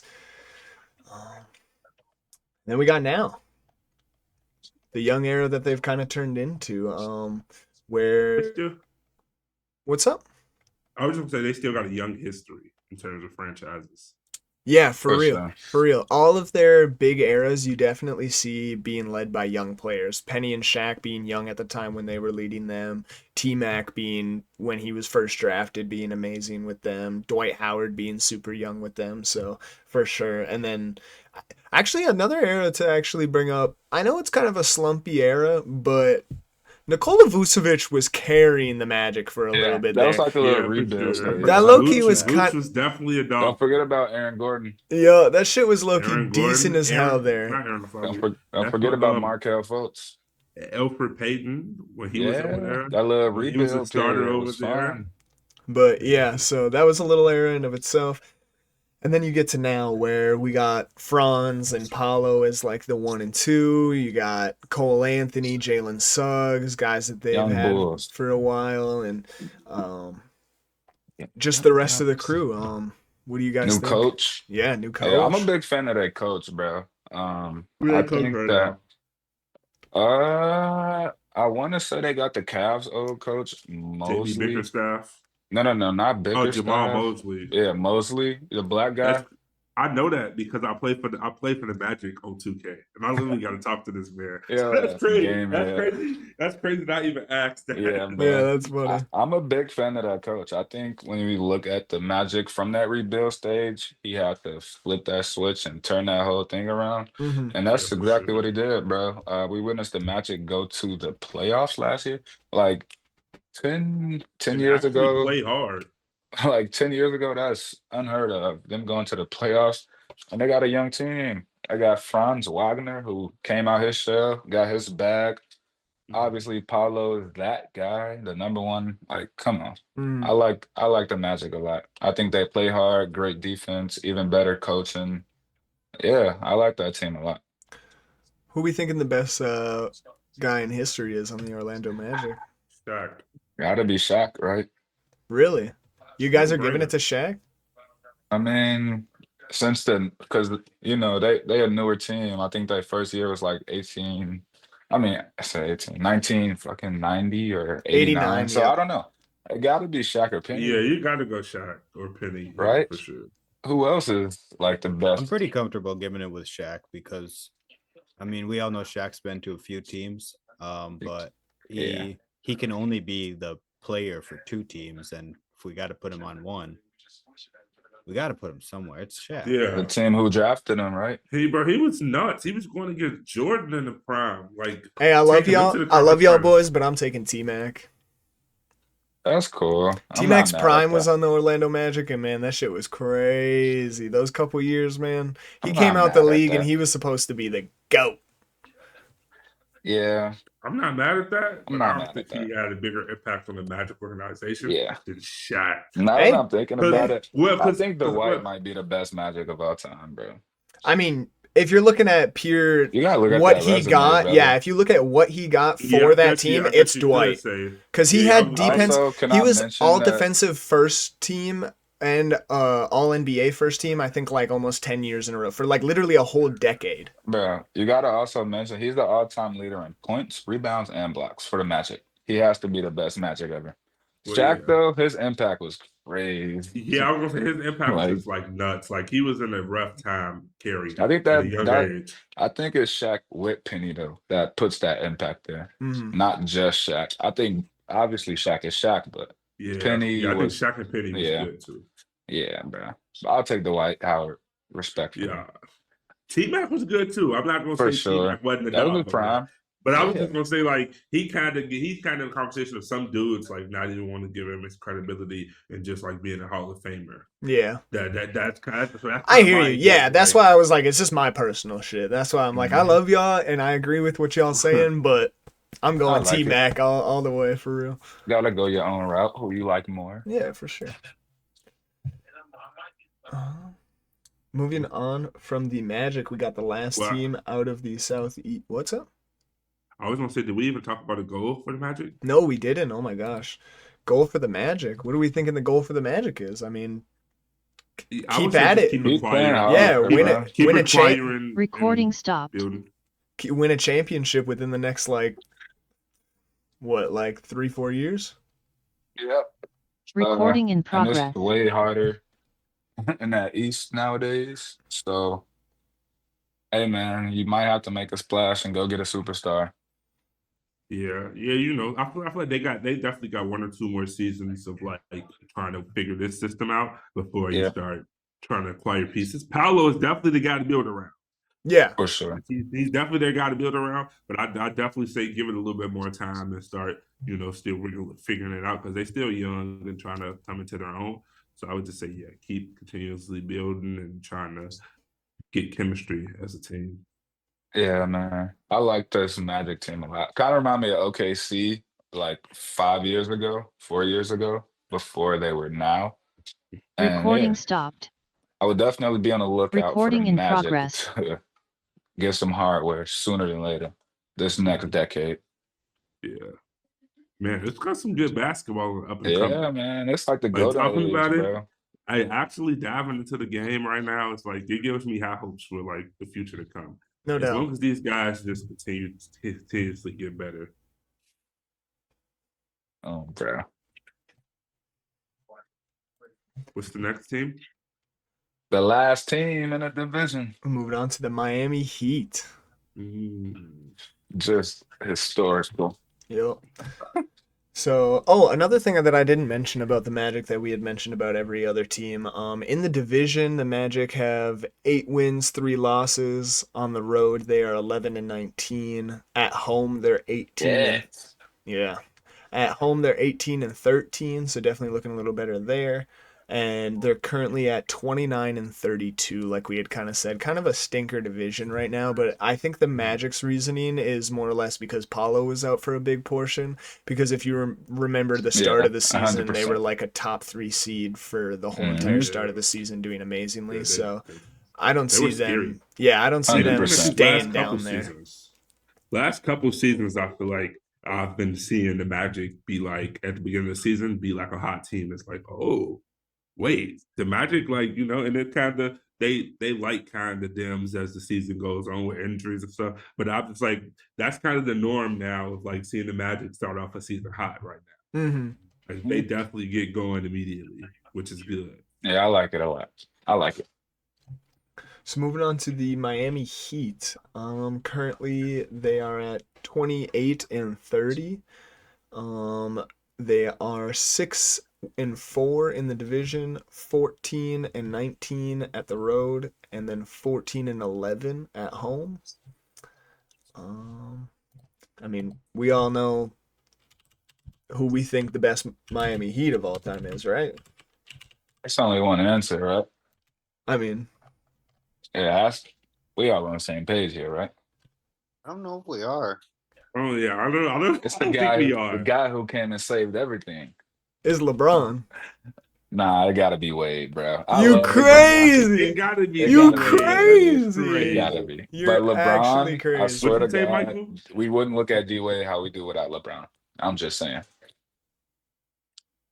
I think D Wade is the best thing they've had mean, in terms of their career. Bro won a championship without LeBron. No, I know. That's why Yeah, I but have with to lead the way. with Shaq though, and Shaq was still good. We can't say it was old bum Shaq. We can't. But he I'm not doing this averaged right like now. 30 I am He not wasn't a doing bum. this right now. He was not a bum. He averaged like 35 during that finals. Okay, he had a great finals. I agree with He that. carried Shaq, fat ass. Stop yourself. Stop yourself right now. I'm talking about during that finals. I'm saying we talk about him winning the finals without LeBron. He was the piece that got them. That if D Wade would have just been a young kid, this was like his 3rd or 2nd year in the league. If he would have just played into that being 3rd, 2nd year in the league, they would not have won. When was that LeBron's finals. prime? But him stepping When was up. LeBron's true prime? If we're being completely honest, when was his athletic Still here. actual prime? We're still here. 2003. We're still here. No, when was he performing the absolute best? Last night. Yeah, that's what I'm saying. Like, bro, like Stop like, it. that's a Y'all hard are question. playing goofy on me Literally right now last to night. avoid. Y'all Just are dropped 40 a avoiding. week Not good ago. arguing Fuck for you it. mean. Just dropped What- 42, I don't have good 12, and argument 12. points. No, I'm saying they're just fucking with you, and you're right. And I'm laughing, but they are not good arguing points. No, because What you his mean? his. His So prime listen to me. still Listen to me. going on. Let me talk for a second. Bro, he was So never LeBron's- out of his prime. Let me go for a second. LeBron's actual prime, when he was winning MVPs, Finals MVPs, when he was doing all that, was with the Miami Heat. That was 3 years ago, That brother. was with the Miami Heat. He just won a ring and got Finals MVP. And He just got Finals MVP 3 years ago. That was last week. with grades in his beard, motherfucker. Like, what you want from me? Like, nah, no. I'm done trolling. No, I'm done okay. trolling. So I'm done when he was trolling. in his actual prime, he was with the Miami Heat. If he is in the GOAT, if we're talking about a guy that is in the GOAT conversation, I don't care who your GOAT is, but if he is in the GOAT conversation, if we're talking about a guy of that caliber, when he was at his prime, was on that team, he's the best player to ever play on that team. Okay. I believe the best See. player to ever play on the team.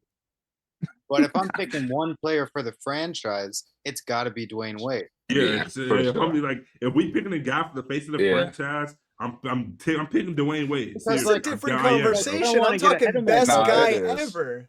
But Not like, face of the franchise. He is the best Heat to ever be on the Heat, though. Yes, like, the he best is player. the I'm best going Heat. for face of the franchise. Yeah, Yes, we talking for sure. about like cornerstones. If we had a banner with all 30 teams and we can only pick one Like, guy for that One team. guy to represent. Then thinking- how the fuck I'm did you thinking pick Shaq for the Magic? I'm That not is picking for true. the Fuck you. Lakers. No, you don't pick Shaq Lakers. for the Magic and then do all this for I'm not D picking Wade Shaq with for the that. No, Lakers. you should have been agreeing with me with LeBron for the Heat. I hate you right now. I hate Hey, you bro, right look, now. look. No, I respect what LeBron did on the Heat, but he was there for like 4 years. D Wade was there all of this time. Or, and like made be his fair- bones with the team and made like Yeah. really like dove into the team, which is like what I'm talking about in terms of like him being the best player for that team is like they've had. He's definitely not the best player they've ever had play for the organization. That was LeBron James. Shaq was But on in the terms Magic of- for 4 seasons. Shit, you know. Double Hey, standard. Double It's standard is different crazy. because the I fact Magic checked your ass so definitely quick. drafted him. I The knew Magic you would. I drafted already him. saw it. The Magic I drafted Shaq. already saw it though, Cole. I already looked I it was up and was like, ooh. Before I started talking about D Wade, y'all didn't He see wasn't me when gonna first say I said that. it. I went over here and started looking. I was like, ooh, Shaq was on the Magic.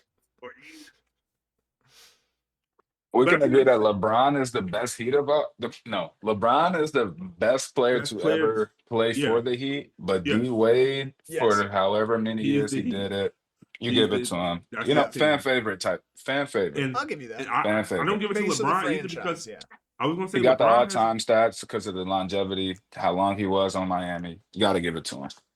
it's so many different eras of LeBron too, where it's like people Yeah, know bro. LeBron so many ways. So it's like you got people who was on LeBron when he first came into the league with the Cavs. Then you got people who know LeBron from the Heat, which is like our generation more. So they know him more from when he was on the Yeah, Heat, going bro. crazy. And then you got this back to the Cavs when some kids didn't watch basketball until the Steph Curry and LeBron James era. And then you got people who stepped over with the LeBron James on the Lakers era. There's like it's so many eras of LeBron that it's like it's hard to gauge which one he can be the face of the franchise for. Like definitely the Cavs. I'm giving it to the Cavs. That's the hardcore one, you know. Lakers, I'm giving that to Kobe, Magic Johnson. And then Mobley. That's a fight in But itself. I don't think it's a bad thing to have LeBron as the best guy on multiple teams. LeBron was Yeah, the best same on the Michael. Heat, and he was definitely the best on. Yeah, if you're Yeah, the best, he's you're the crazy best, for bro. saying that, but What- LeBron what- was what- definitely LeBron They'll was say definitely the Mobley. best on the Cavs too, though. Yeah, if So, you're the like- best, you're the best. Just like Yeah. KD was the best on the Warriors. Right? Yeah, agreeable. No, yeah. Like, Like when it comes hate down it or to it, love I'm it. gonna say that KD was the best Thunder ever, and that he was the best Warrior ever. That's just what it is. That's bro. crazy. see, bro, We're I gonna try talk to about tell. that another day. We can definitely talk about, but with Yeah. that logic, that's I how knew that I was gonna feel. get you sparked. I knew that was gonna That's get you how I sparked feel about instantly. KD. What do you That's say? crazy. What you It's say? like KD, KD is the best That's Warrior ever. all-time warrior. That's another week. That's a month away. All right. Hey, LeBron definitely gets his flowers there. They both deserve to be mentioned. I'll say that. At the end of the day, I'm going with Dwayne Wade, though. Respect. Yeah. Not mad, I hate you bro. all for it, Not but respect. Game on the line. Give me equal dollar.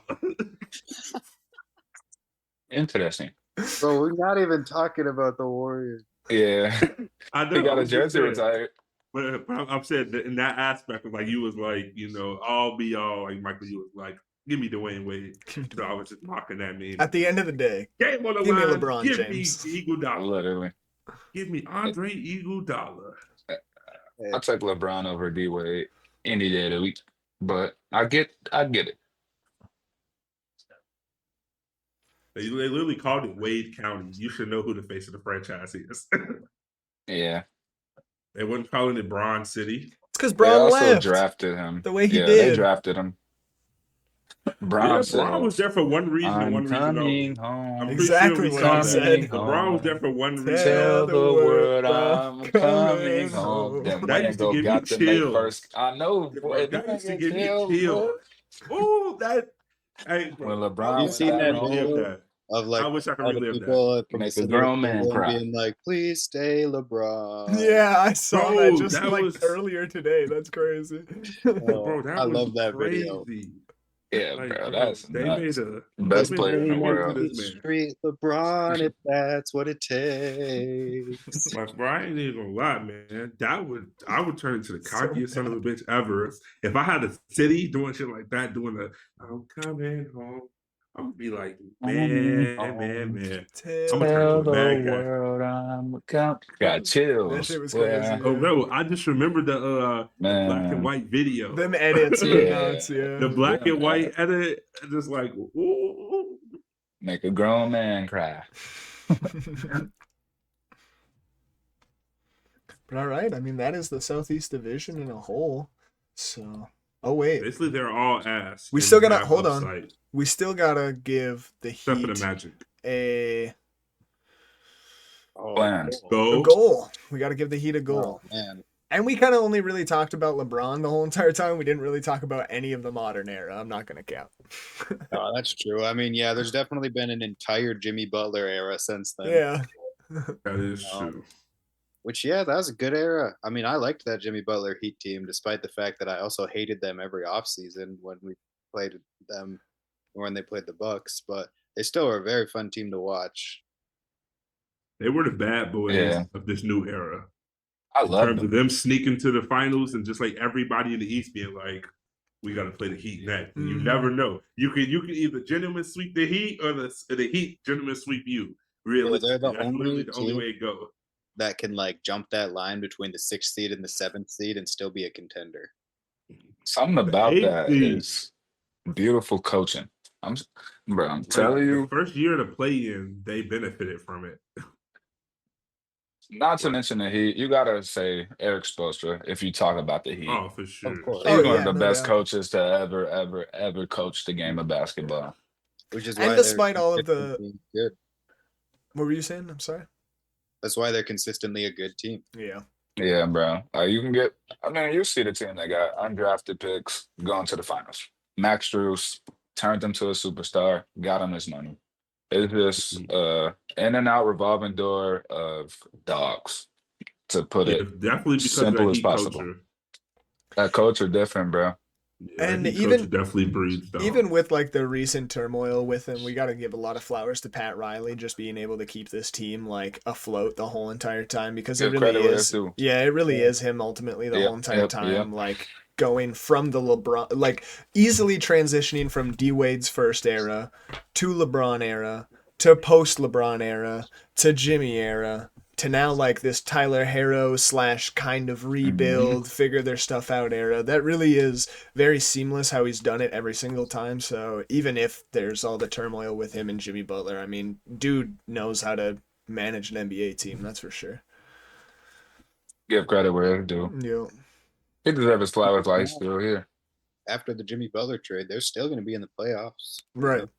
Yeah, Harrow looks the best that he's looked his whole entire career. Yep. Well, play in right now, but if anyone's coming out of the play in, it's the Miami Heat. I don't care if Jimmy I would bet your money on it. Yeah. Bet your money on it. and But what's the goal for the Miami Heat? I think when you look at just after Jimmy and after all of that, it's just soft now. Go get a superstar and really go make a run in the East. honestly, I was thinking a good goal might be pursue Kevin Durant. Yep. That'd be a Another good great goal might be addition. blow it up, which No, you if don't you want can to pursue Kevin Durant, yeah. pursue Kevin Durant. But Yeah. if you can't get a superstar, this might be a blow it up situation in a couple of years. Yeah. Yeah, I would say try to build with not even necessarily around, but build with Tyler Hero. Yeah. No doubt. I don't fully. Everything. I don't know. I don't know if he's a number one or a number two yet, just because he's just gotten to number one role. So we'll see ultimately by the end of this season if he's a clear cut number one or number two. But build with Tyler Hero. I would love the to only see thing him I would as a say. number one option. Yeah, for sure. Yeah. He definitely I got wonder the what that swagger. could look like. Yeah. He got the swagger and intensity to be a number one option for sure. It's just about, as we see Yes, year in, sir. year out, some guys just don't thrive in that number one spot, unfortunately. Yeah. One thing I will say is I don't think historically we've ever seen the Heat just blow shit up and just settle for 14 Rebuilding. wins. Yeah. I don't ever think we've seen that. I don't think we ever will, as long as Pat Riley is the operations guy. or even with that being spoke. said, literally, Plus, it's go Go my. get a coach his ass superstar. off. Plus, yeah, I mean, it's Miami. It's Go like get a superstar, at this man. point, it's been turned into a big market, even though like it kind of like I mean, it always was because Miami's a big city, but like it wasn't a big Mhm. like basketball market. I don't think until D Wade and Bron really made that shit like super cool to be down there. And now I think everybody loves South Beach. That's why Jimmy Butler went his For ass down sure. there because I mean they made it look so cool in the Miami. early 2010s. Yeah, I mean, Debatably so why they got a soccer team. right. So I mean, Messi. I feel like Nah, but real.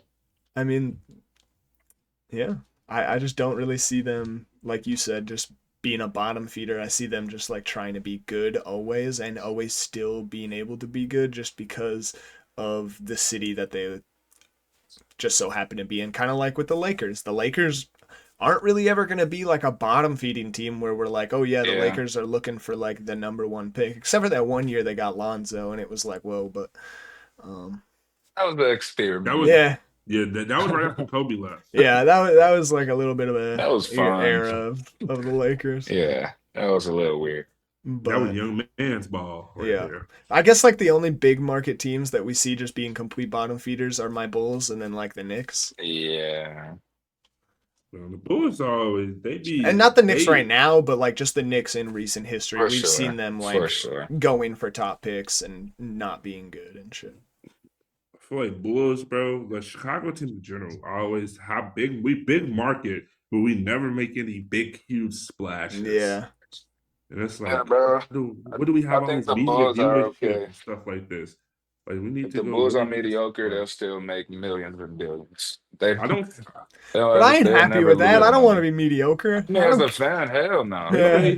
The people who Also- own the Bulls are Oh yeah, they're with them happy as being hell with mediocre. it. Yeah. I saw They don't got to spend money on a superstar and they can still make their bag. Of literally. course. I saw what's it called? I saw a thing that said the Bulls is the only team that can go through a bad season and still have more than 80% fan attendance. Like the You know what I United mean? Center, United Center is the only stadium that has consistently since Michael Jordan had at least 80% attendance from all season. Like other teams drop down, like we've seen teams like not have people in the stand. They say the Bulls is one of the only consistent teams that win, lose, or draw, their fans are going to show up Yep. every day. Yeah, So bro. they making money without Bulls, even having to give us good shit. It's called extortion. Have the fifth top selling merchandise. Jeez. What happened? The Bulls have the fifth top selling merchandise in the league. Yeah, bro. And that's still because of Michael Jordan and D Rose. Yeah, for sure. No And doubt. it's For crazy. sure. You don't even It's- have to buy a Michael Jordan jersey. If you buy a Bulls hat, it says Michael Jordan without saying Michael Jordan. Yeah. You know what I yeah, mean? literally. That's what you think about when you look at it. You think about Michael Jordan and D Rose. Which shout out to them. But for You the ain't think about fans fucking and the Josh true Giddey. fans, it sucks. Yeah. For the young kid in me, Bro I'm said- crying. Yeah, I wasn't even gonna. Yeah, no, yeah, move on from that. All right, that concludes this episode of Ball Talk. I'm Twano23. I'm Old King Cole. I'm T. And I'm Michael Buckets. Catch you Peace out, y'all.